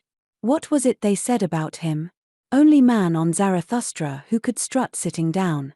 And behind them, the remnant of the expedition to Beta Continent: Ernst Mallin, Juan Jimenez, and Ruth Ortheris. Mallin was saying that it was a pity Dr. Kellogg wasn't with them. I question that. Well, please be seated. We have a great deal to discuss, I'm afraid. Mr. Chief Justice Frederick Pendarvis moved the ashtray a few inches to the right and the slender vase with the spray of starflowers a few inches to the left. He set the framed photograph of the gentle-faced, white-haired woman directly in front of him. Then he took a thin cigar from the silver box, carefully punctured the end and lit it. Then, unable to think of further delaying tactics, he drew the two bulky loose-leaf books toward him and opened the red one, the criminal case docket. Something would have to be done about this, he always told himself so at this hour. Shoveling all this stuff onto central courts had been all right when Mallorysport had had a population of less than 5,000 and nothing else on the planet had had more than 500, but that time was 10 years past. The Chief Justice of a planetary colony shouldn't have to wade through all this to see who had been accused of blotting the brand on a Veldbeest calf or who'd taken a shot at whom in a barroom. Well, at least he'd managed to get a few misdemeanor and small claims courts established. That was something. The first case, of course, was a homicide. It usually was. From Beta, Constabulary 15, Lieutenant George Lunt. Jack Holloway, so old Jack had cut another notch on his gun, Cold Creek Valley, Federation citizen, race Terran human, willful killing of a sapient being, to wit Kurt Borch, Mallorysport, Federation citizen, race Terran human. Complainant, Leonard Kellogg, the same. Attorney of record for the defendant, Gustavus Adolphus Branhard. The last time Jack Holloway had killed anybody, it had been a couple of thugs who'd tried to steal his sunstones. It hadn't even gotten into complaint court. This time he might be in trouble. Kellogg was a company executive. He decided he'd better try the case himself. The company might try to exert pressure. The next charge was also homicide, from Constabulary, Beta 15. He read it and blinked. Leonard Kellogg, willful killing of a sapient being, to wit, Jane Doe alias Goldilocks, Aborigine, race Zarathustran Fuzzy, complainant, Jack Holloway, defendant's attorney of record, Leslie Coombs. In spite of the outrageous frivolity of the charge, he began to laugh. It was obviously an attempt to ridicule Kellogg's own complaint out of court. Every judicial jurisdiction ought to have at least one Gus Branhard to liven things up a little. Race Zarathustran Fuzzy. Then he stopped laughing suddenly and became deadly serious, like an engineer who finds a cataclysmite cartridge lying around primed and connected to a discharger. He reached out to the screen panel and began punching a combination. A spectacled young man appeared and greeted him deferentially. "Good morning, Mr. Wilkins," he replied. "A couple of homicides at the head of this morning's docket, Holloway and Kellogg, both from Beta 15. What is known about them?" The young man began to laugh. "Oh, Your Honor, they're both a lot of nonsense. Dr. Kellogg killed some pet belonging to old Jack Holloway, the sunstone digger, and in the ensuing unpleasantness, Holloway can be very unpleasant, if he feels he has to. This man Borch, who seems to have been Kellogg's bodyguard, made the suicidal error of trying to draw a gun on Holloway. I'm surprised at Lieutenant Lunt for letting either of those charges get past hearing court. Mr. O'Brien has entered null pros key on both of them, so the whole thing can be disregarded." Mohammed O'Brien knew a charge of cataclysmite when he saw one, too.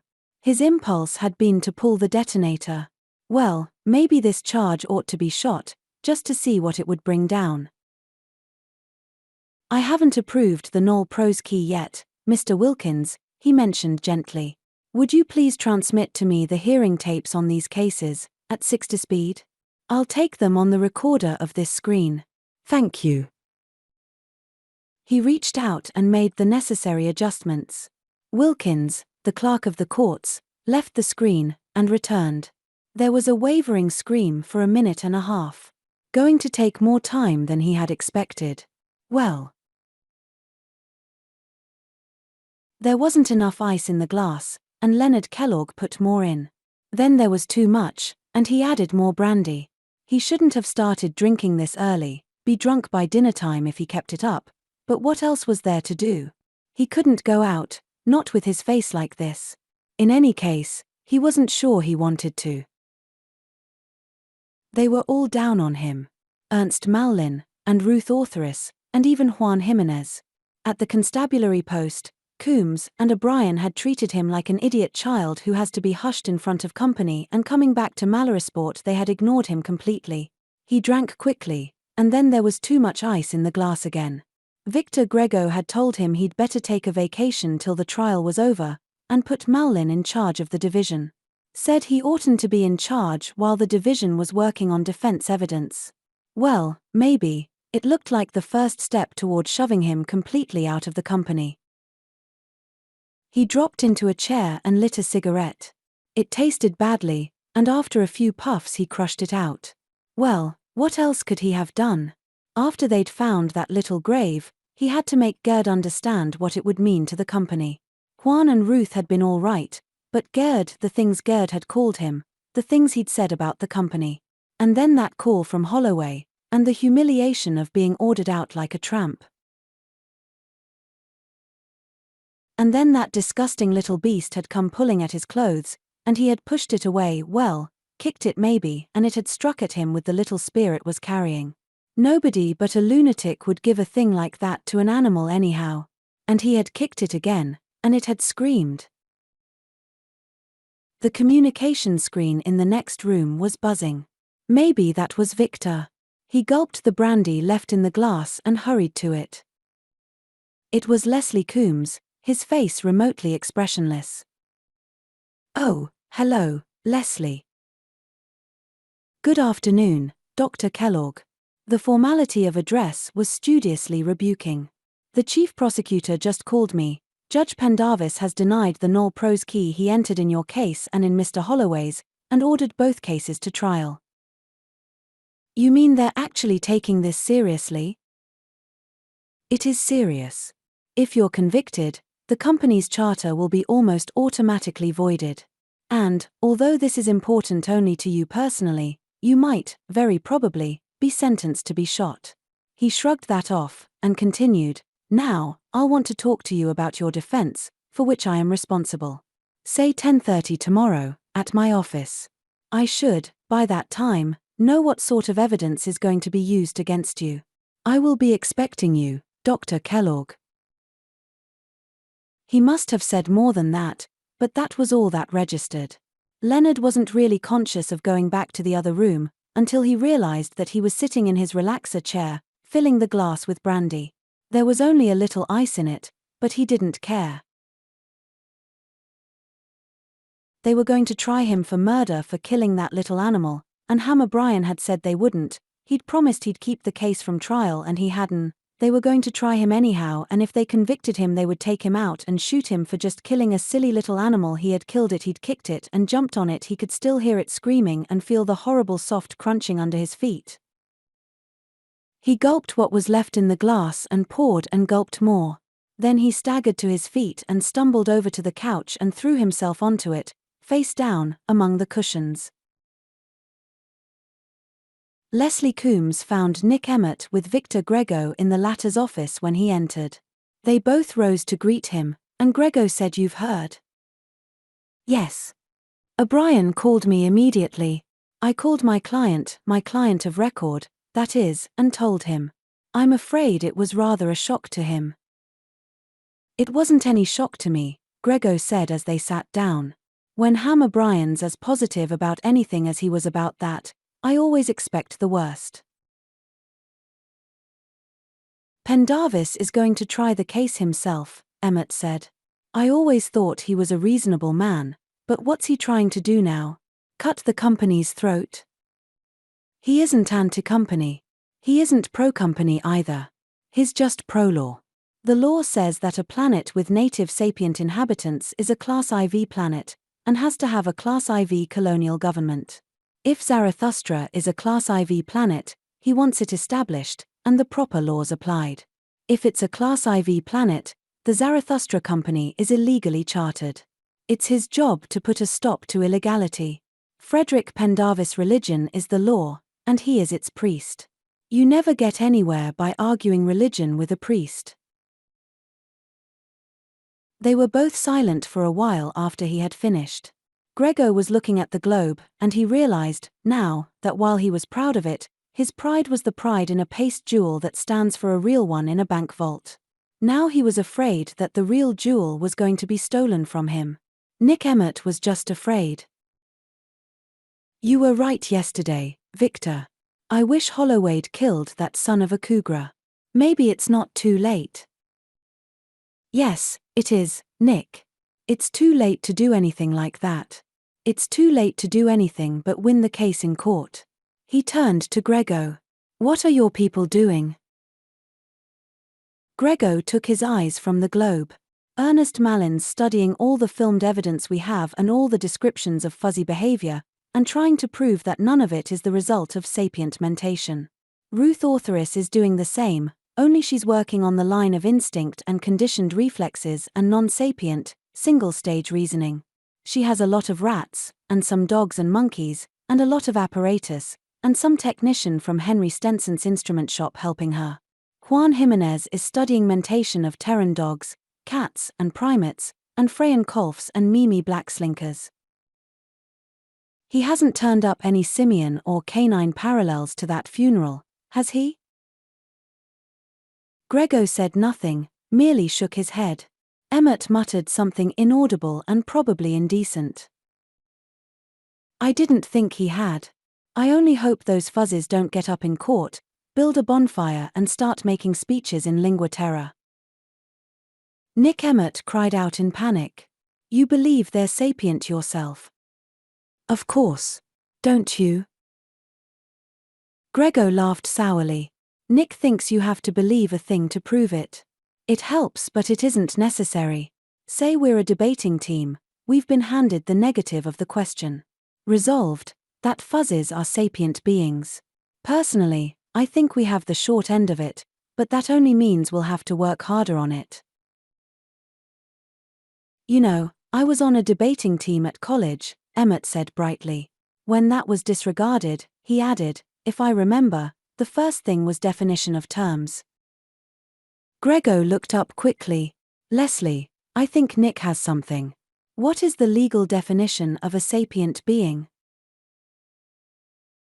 As far as I know, there isn't any. Sapience is something that's just taken for granted. How about talk and build a fire? He shook his head. People of the Colony of Vishnu versus Emily Morrish, 612 AE. He told them about the infanticide case. I was looking up rulings on sapience. I passed the word on to Ham O'Brien. You know, what your people will have to do will be to produce a definition of sapience, acceptable to the court, that will include all known sapient races and at the same time exclude the fuzzes. I don't envy them. We need some fuzzes of our own to study, Grego said. Too bad we can't get hold of Holloway's, Emmett said. Maybe we could, if he leaves them alone at his camp. No. We can't risk that. He thought for a moment. Wait a moment. I think we might be able to do it at that. Legally. Chapter 9. Jack Holloway saw Little Fuzzy eyeing the pipe he had laid in the ashtray, and picked it up, putting it in his mouth. Little Fuzzy looked reproachfully at him and started to get down onto the floor. Pappy Jack was mean. Didn't he think a fuzzy might want to smoke a pipe, too? Well, maybe it wouldn't hurt him. He picked Little Fuzzy up and set him back on his lap, offering the pipe stem. Little Fuzzy took a puff. He didn't cough over it. Evidently he had learned how to avoid inhaling. They scheduled the Kellogg trial first, Gus Branhard was saying, and there wasn't any way I could stop that. You see what the idea is? They'll try him first, with Leslie Coombs running both the prosecution and the defense, and if they can get him acquitted, it'll prejudice the sapience evidence we introduce in your trial. Mama Fuzzy made another try at intercepting the drink he was hoisting, but he frustrated that. Baby had stopped trying to sit on his head, and was playing peekaboo from behind his whiskers. First, he continued, they'll exclude every bit of evidence about the fuzzes that they can. That won't be much, but there'll be a fight to get any of it in. What they can't exclude, they'll attack. They'll attack credibility. Of course, with veridication, they can't claim anybody's lying, but they can claim self-deception. You make a statement you believe, true or false, and the veridicate'll back you up on it. They'll attack qualifications on expert testimony. They'll quibble about statements of fact and statements of opinion. And what they can't exclude or attack, they'll accept, and then deny that it's proof of sapience. What the hell do they want for proof of sapience? Gerd demanded. Nuclear energy and contragravity and hyperdrive?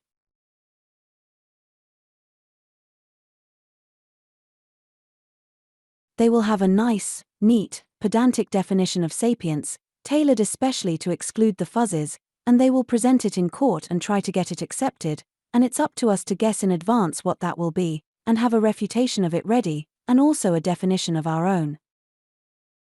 Their definition will have to include cougards. Gerd, do the cougards bury their dead? Hell, no, they eat them. But you have to give them this, they cook them first. Look, we won't get anywhere arguing about what fuzzes do and cougards don't do, Rainsford said. We'll have to get a definition of sapience. Remember what Ruth said Saturday night?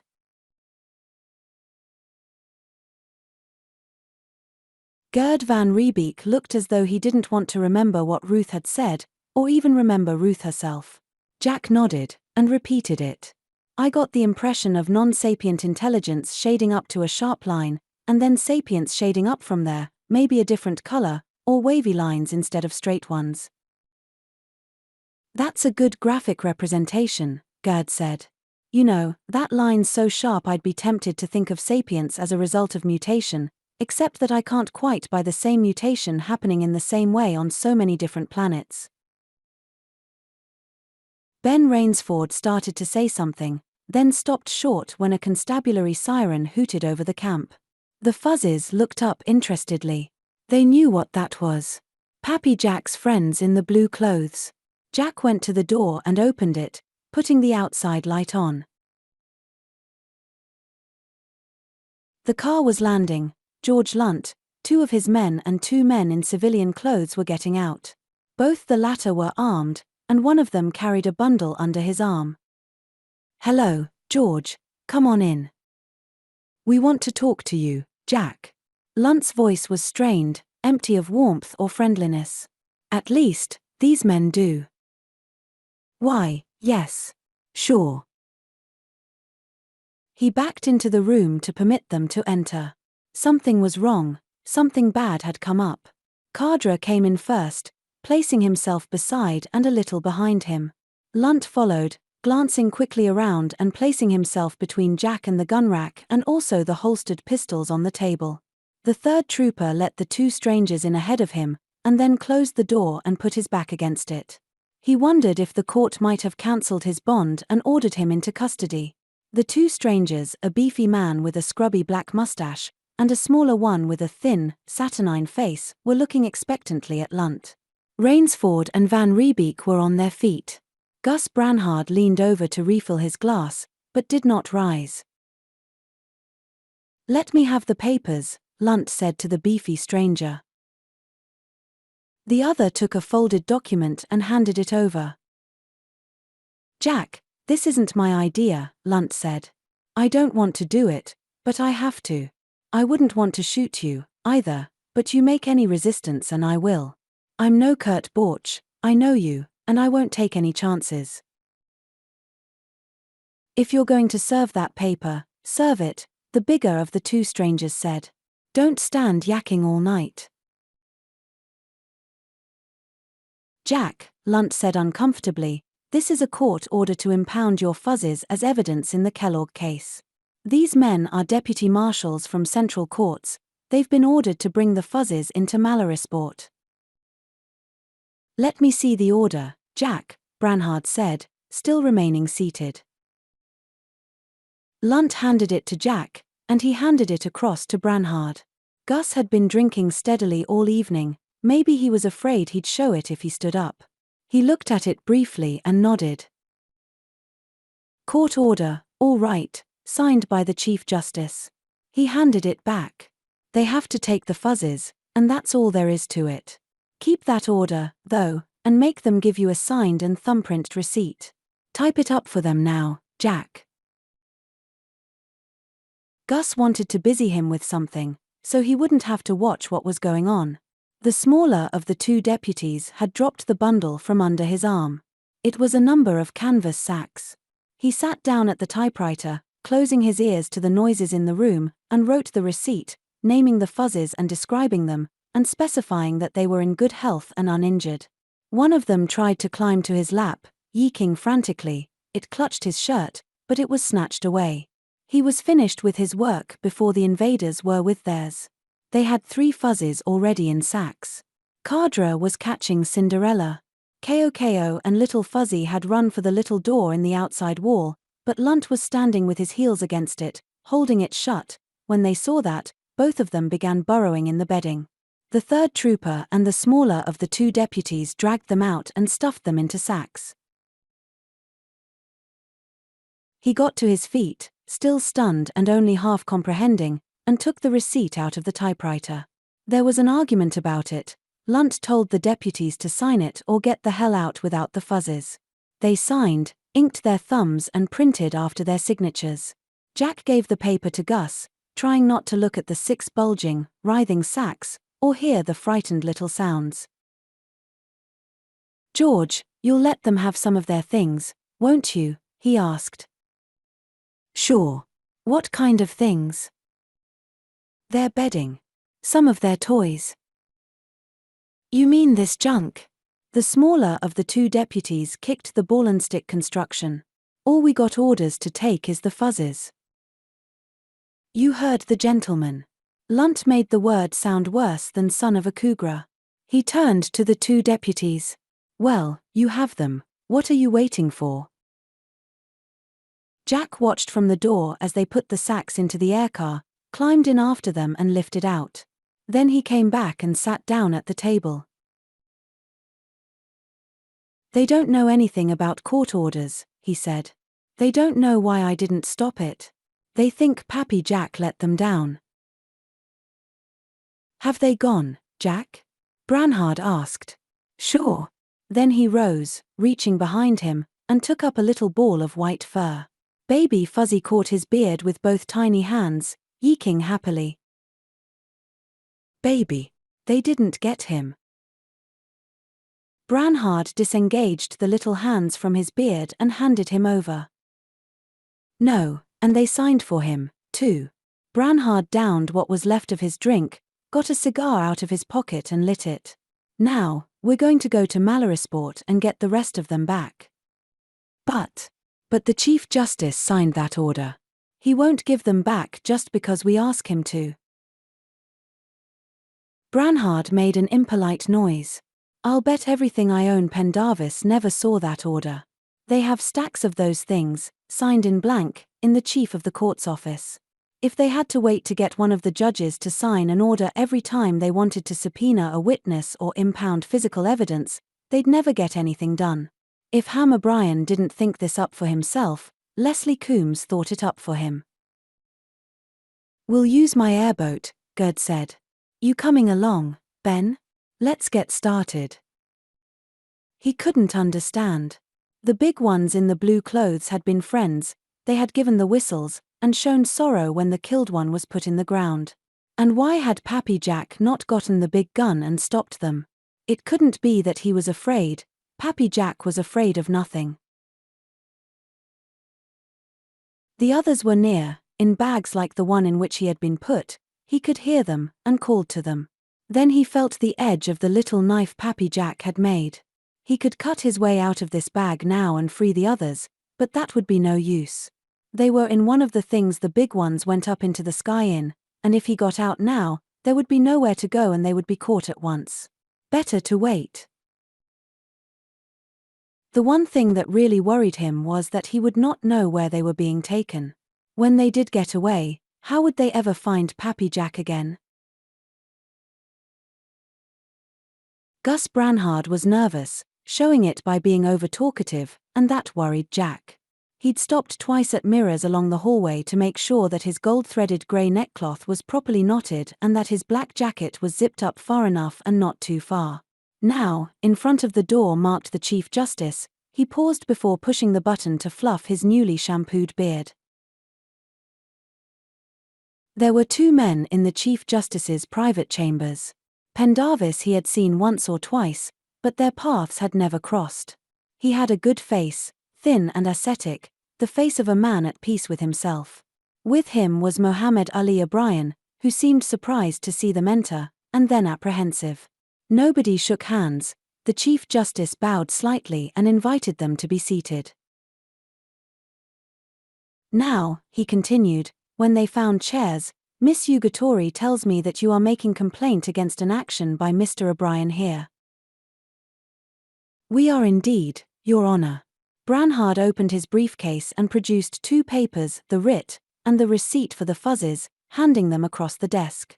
My client and I wish to know upon what basis of legality Your Honor sanctioned this act, and by what right Mr. O'Brien sent his officers to Mr. Holloway's camp to snatch these little people from their friend and protector, Mr. Holloway. The judge looked at the 2 papers. As you know, Miss Yugatori took prints of them when you called to make this appointment. I've seen them. But believe me, Mr. Branhard, this is the first time I have seen the original of this writ. You know how these things are signed in blank. It's a practice that has saved considerable time and effort, and until now they have only been used when there was no question that I or any other judge would approve.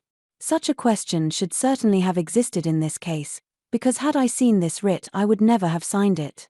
He turned to the now fidgeting chief prosecutor.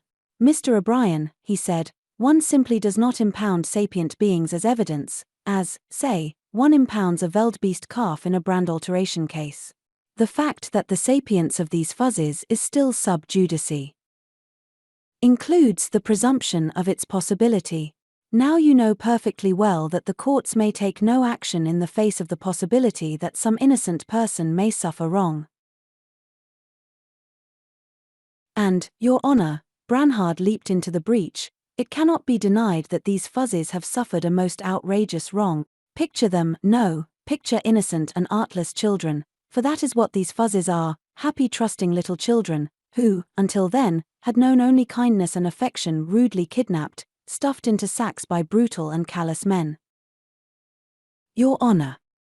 O'Brien's face turned even blacker than the hot sun of agony had made it. I cannot hear officers of the court so characterized without raising my voice in protest. Mr. O'Brien seems to forget that he is speaking in the presence of 2 eyewitnesses to this brutal abduction. If the officers of the court need defense, Mr. O'Brien, the court will defend them. I believe that you should presently consider a defense of your own actions. Your Honor, I insist that I only acted as I felt to be my duty, O'Brien said. These fuzzes are a key exhibit in the case of People versus Kellogg, since only by demonstration of their sapience can any prosecution against the defendant be maintained. Then why, Branhard demanded, did you endanger them in this criminally reckless manner? Endanger them? O'Brien was horrified. Your Honor, I acted only to ensure their safety and appearance in court. So you took them away from the only man on this planet who knows anything about their proper care, a man who loves them as he would his own human children, and you subjected them to abuse, which, for all you knew, might have been fatal to them. Judge Pendarvis nodded. I don't believe, Mr. Branhard, that you have overstated the case. Mr. O'Brien, I take a very unfavorable view of your action in this matter. You had no right to have what are at least putatively sapient beings treated in this way, and even viewing them as mere physical evidence, I must agree with Mr. Branhard's characterization of your conduct as criminally reckless. Now, speaking judicially, I order you to produce those fuzzes immediately and return them to the custody of Mr. Holloway. Well, of course, Your Honor. O'Brien had been growing progressively distraught, and his face now had the grey-over-brown hue of a walnut gunstock that has been out in the rain all day. It'll take an hour or so to send for them and have them brought here.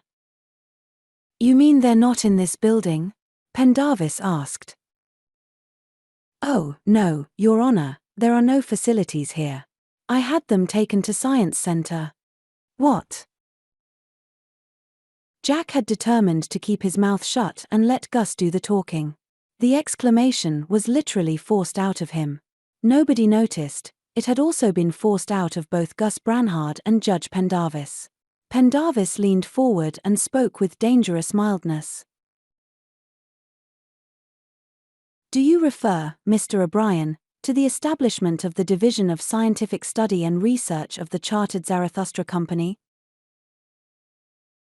Why, yes, they have facilities for keeping all kinds of live animals, and they do all the scientific work for Pendarvis cursed blasphemously. Branhard looked as startled as though his own briefcase had jumped at his throat and tried to bite him. He didn't look half as startled as Ham O'Brien did.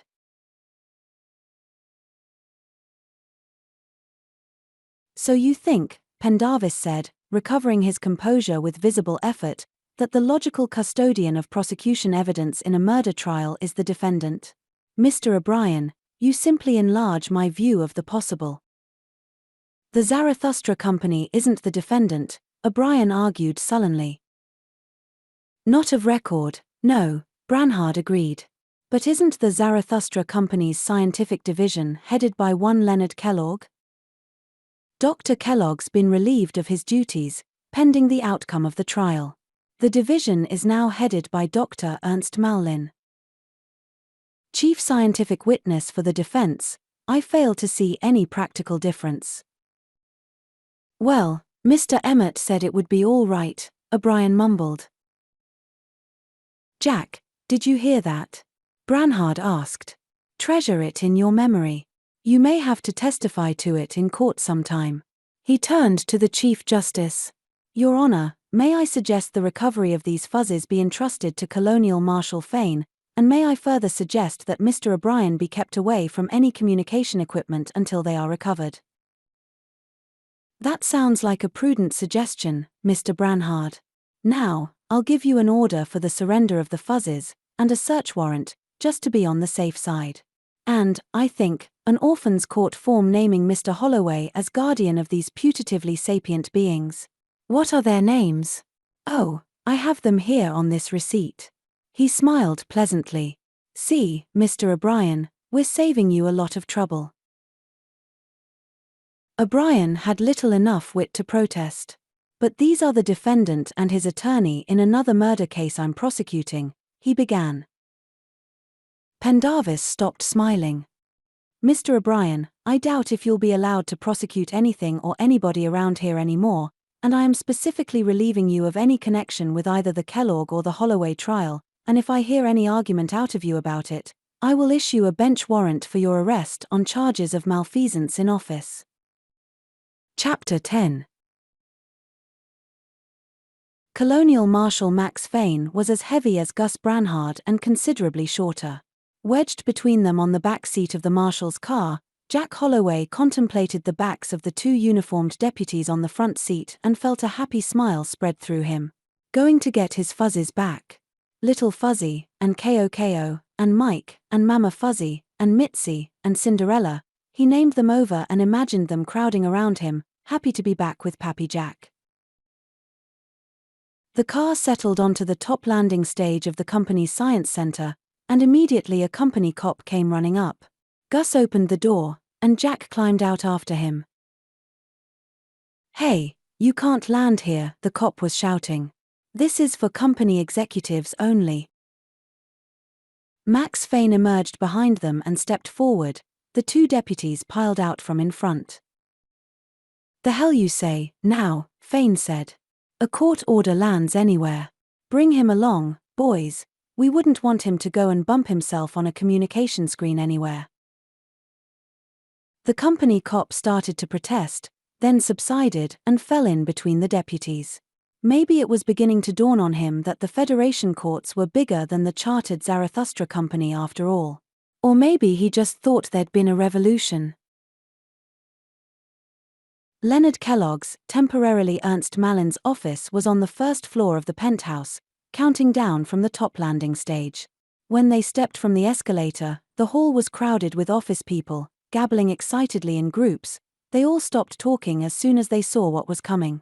In the division chief's outer office 3 or 4 girls jumped to their feet. One of them jumped into the bulk of Marshal Fane, which had interposed itself between her and the communication screen. They were all shooed out into the hall, and one of the deputies was dropped there with the prisoner. The middle office was empty. Fane took his badge holder in his left hand as he pushed through the door to the inner office.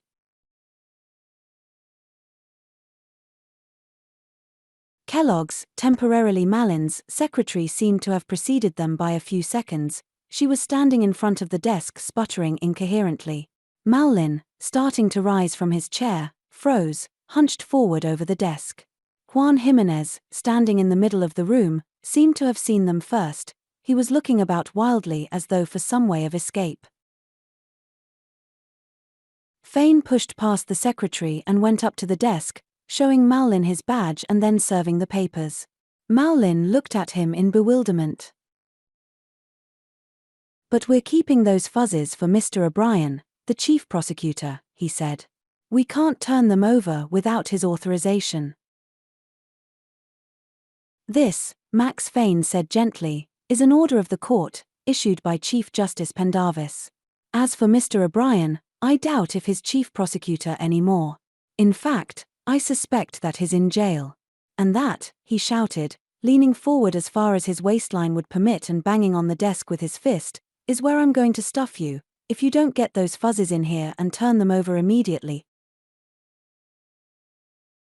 If Fane had suddenly metamorphosed himself into a damn thing, it couldn't have shaken Malin more.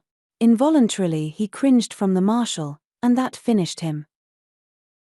"But I can't," he protested. "We don't know exactly where they are at the moment." "You don't know." Fane's voice sank almost to a whisper. "You admit you're holding them here, but you don't know where. Now start over again, tell the truth this time."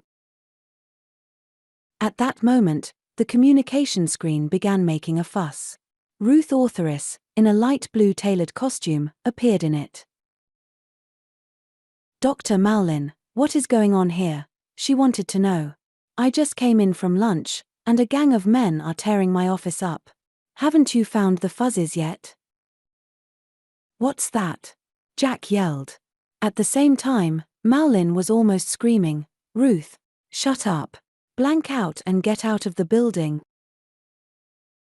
With surprising speed for a man of his girth, Fane whirled and was in front of the screen, holding his badge out. "I'm Colonel Marshall Fane. Now, young woman, I want you up here right away. Don't make me send anybody after you, because I won't like that and neither will you." "Right away, Marshal." She blanked the screen. Fane turned to Malin. "Now." He wasn't bothering with vocal tricks anymore. "Are you going to tell me the truth, or am I going to run you in and put a veridicator on you? Where are those fuzzes?" "But I don't know," Malin wailed. "Juan, you tell him, you took charge of them. I haven't seen them since they were brought here."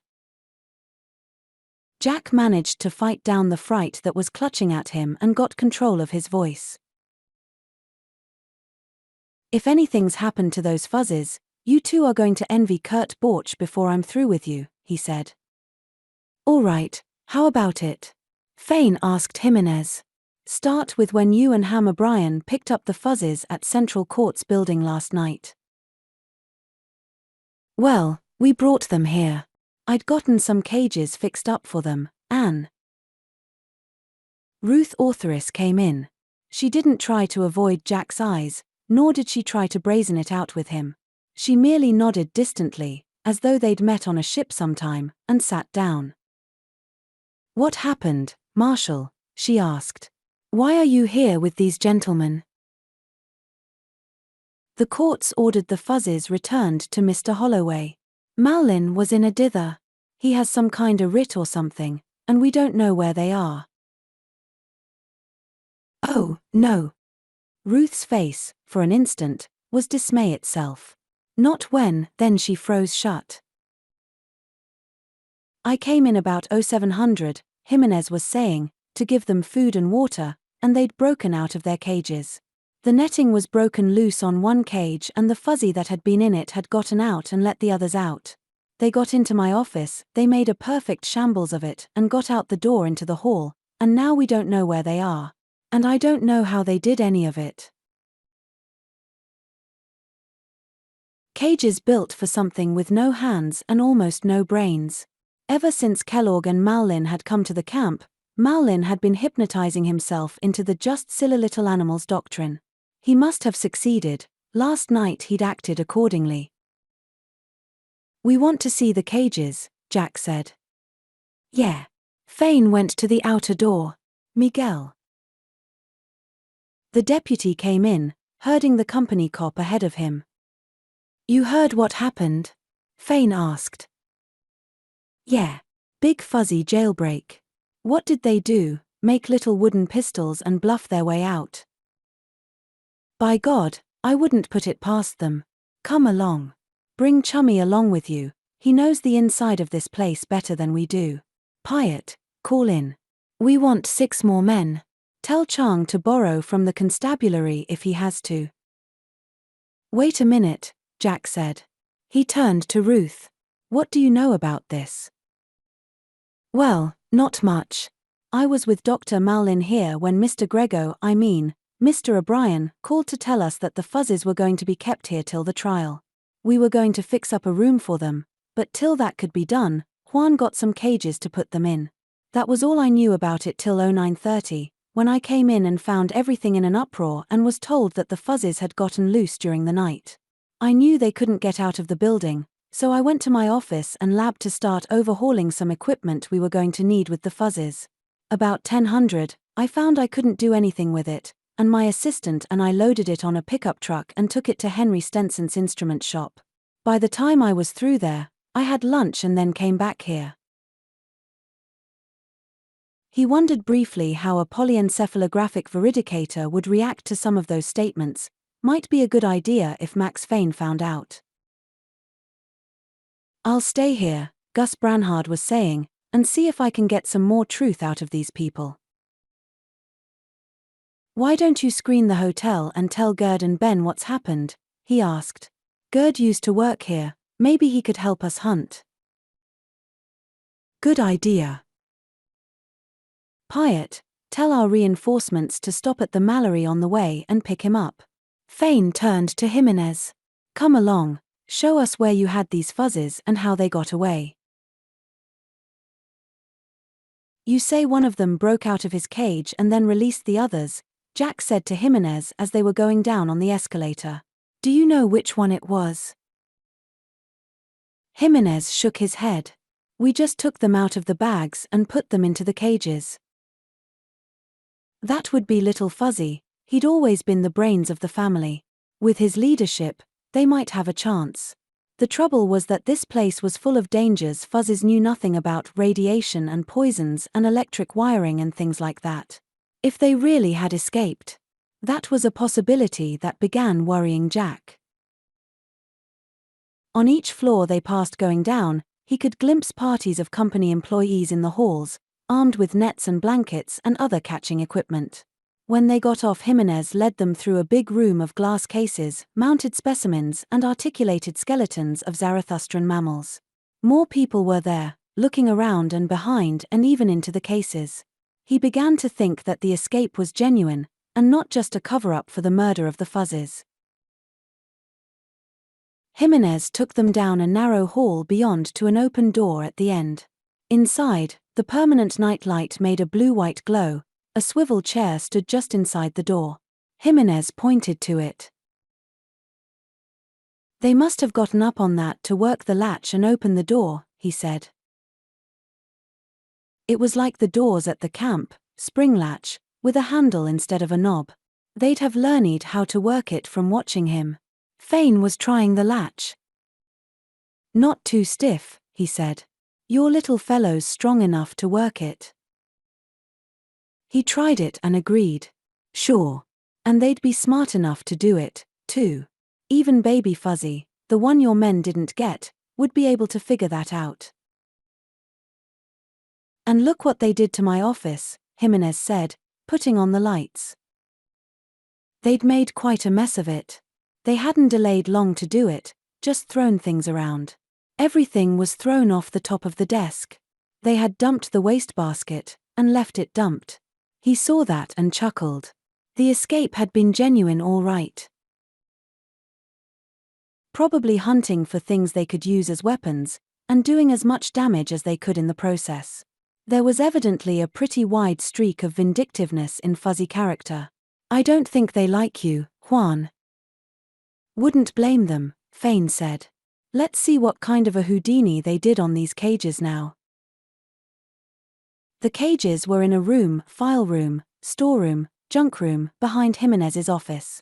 It had a spring lock, too, and the Fuzzes had dragged one of the cages over and stood on it to open the door. The cages themselves were about 3 feet wide and 5 feet long, with plywood bottoms, wooden frames, and quarter-inch netting on the sides and tops. The tops were hinged and fastened with hasps, and bolts slipped through the staples with nuts screwed on them. The nuts had been unscrewed from 5 and the bolts slipped out. The 6th cage had been broken open from the inside, the netting cut away from the frame at one corner and bent back in a triangle big enough for a fuzzy to crawl through. "I can't understand that," Jimenez was saying.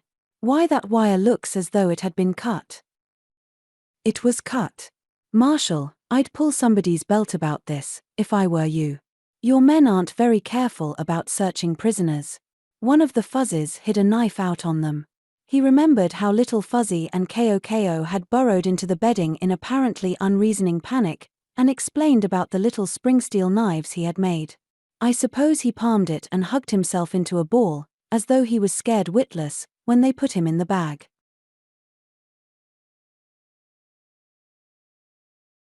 Waited till he was sure he wouldn't get caught before he used it, too, the marshal said. That wire's soft enough to cut easily. He turned to Jimenez. "You people ought to be glad I'm ineligible for jury duty. Why don't you just throw it in and let Kellogg cop a plea?" Gerd Van Riebeek stopped for a moment in the doorway and looked into what had been Leonard Kellogg's office. The last time he'd been here, Kellogg had had him on the carpet about that land prawn business. Now Ernst Mallin was sitting in Kellogg's chair, trying to look unconcerned and not making a very good job of it.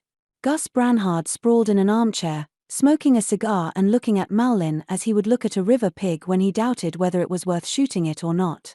A uniformed deputy turned quickly, then went back to studying an elaborate wall chart showing the interrelation of Zarathustran mammals. He'd made the original of that chart himself. And Ruth Ortheris sat apart from the desk and the 3 men, smoking. She looked up and then, when she saw that he was looking past and away from her, she lowered her eyes. "You haven't found them?" he asked Branhard. The fluffy-bearded lawyer shook his head. "Jack has a gang down in the cellar, working up. Max is in the psychology lab, putting the company cops who were on duty last night under veridication. They all claim, and the veridicator backs them up, that it was impossible for the Fuzzes to get out of the building. They don't know what's impossible, for a Fuzzy." "That's what I told him. He didn't give me any argument, either. He's pretty impressed with how they got out of those cages." Ruth spoke. "Gerd, we didn't hurt them. We weren't going to hurt them at all. Juan put them in cages because we didn't have any other place for them, but we were going to fix up a nice room, where they could play together." Then she must have seen that he wasn't listening, and stopped, crushing out her cigarette and rising. "Dr. Mallin, if these people haven't any more questions to ask me, I have a lot of work to do." "You want to ask her anything, Gerd?" Branhard inquired. Once he had had something very important he had wanted to ask her. He was glad, now, that he hadn't gotten around to it. Hell, she was so married to the company it'd be bigamy if she married him too. "No, I don't want to talk to her at all." She started for the door, then hesitated. "Gerd, she began. Then she went out. Gus Branhard looked after her, and dropped the ash of his cigar on Leonard Kellogg's, now Ernst Mallin's, floor. Gerd detested her, and she wouldn't have had any respect for him if he didn't. She ought to have known that something like this would happen. It always did, in the business. A smart girl, in the business, never got involved with any one man. She always got herself 4 or 5 boyfriends, on all possible sides, and played them off one against another. She'd have to get out of the science center right away. Marshal Fane was questioning people under veridication. She didn't dare let him get around to her. She didn't dare go to her office. The veridicator was in the lab across the hall, and that's where he was working. And she didn't dare. Yes, she could do that, by screen. She went into an office down the hall, A dozen people recognized her at once and began bombarding her with questions about the fuzzes. She brushed them off and went to a screen, punching a combination. After a slight delay, an elderly man with a thin-lipped, bloodless face appeared. When he recognized her, there was a brief look of annoyance on the thin face. "Mr. Stenson," she began, before he could say anything, "that apparatus I brought to your shop this morning, the sensory response detector, we've made a simply frightful mistake. There's nothing wrong with it whatever, and if anything's done with it, it may cause serious damage." "I don't think I understand, Dr. Ortheris." "Well, it was a perfectly natural mistake. You see, we're all at our wits' end here. Mr. Holloway and his lawyer and the colonial marshal are here with an order from Judge Pendarvis for the return of those fuzzes. None of us know what we're doing at all. Why, the whole trouble with the apparatus was the fault of the operator. We'll have to have it back immediately, all of it." "I see, Dr. Ortheris." The old instrument maker looked worried. "But I'm afraid the apparatus has already gone to the workroom. Mr. Stevenson has it now, and I can't get in touch with him at present. If the mistake can be corrected, what do you want done?" "Just hold it, I'll call or send for it." She blanked the screen. Old Johnson, the chief data synthesist, tried to detain her with some question. "I'm sorry, Mr. Johnson. I can't stop now. I have to go over to Company House right away." The suite at the Hotel Mallory was crowded when Jack Holloway returned with Gerd van Riebeek. It was noisy with voices, and the ventilators were laboring to get rid of the tobacco smoke. Gus Branhard, Ben Rainsford, and Baby Fuzzy were meeting the press. "Oh, Mr. Holloway," somebody shouted as he entered. "Have you found them yet?" "No, we've been all over Science Center from top to bottom. We know they went down a few floors from where they'd been caged, but that's all. I don't think they could have gotten outside. The only exit on the ground level's through a vestibule where a company policeman was on duty, and there's no way for them to have climbed down from any of the terraces or landing stages." "Well, Mr. Holloway, I hate to suggest this," somebody else said, "but have you eliminated the possibility that they may have hidden in a trash bin and been dumped into the mass energy converter?" "We thought of that. The converter's underground, in a vault that can be entered only by one door, and that was locked. No trash was disposed of between the time they were brought there and the time the search started, and everything that's been sent to the converter since has been checked piece by piece."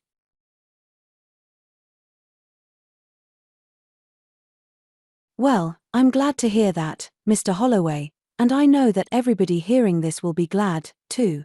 I take it you've not given up looking for them?" "Are we on the air now?" "No, I have not. I'm staying here in Mallorysport until I either find them or am convinced that they aren't in the city. And I am offering a reward of 2,000 souls apiece for their return to me. If you'll wait a moment, I'll have descriptions ready for you." Victor Grego unstopped the refrigerated cocktail jug. "More?" he asked Leslie Coombs. "Yes, thank you." Coombs held his glass until it was filled. "As you say, Victor, you made the decision, but you made it on my advice, and the advice was bad."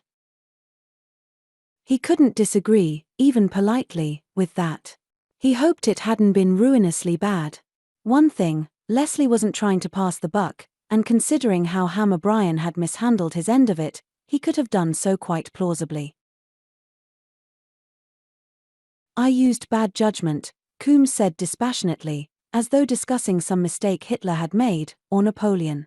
"I thought O'Brien wouldn't try to use one of those pre-signed writs, and I didn't think Pendarvis would admit, publicly, that he signed court orders in blank.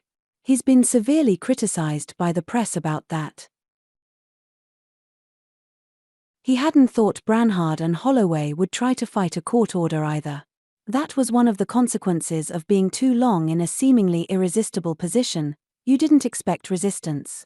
Kellogg hadn't expected Jack Holloway to order him off his land grant. Kurt Borch had thought all he needed to do with a gun was pull it and wave it around. And Jimenez had expected the fuzzies to just sit in their cages. I wonder where they got to, Coombs was saying. I understand they couldn't be found at all in the building. Ruth Ortheris has an idea.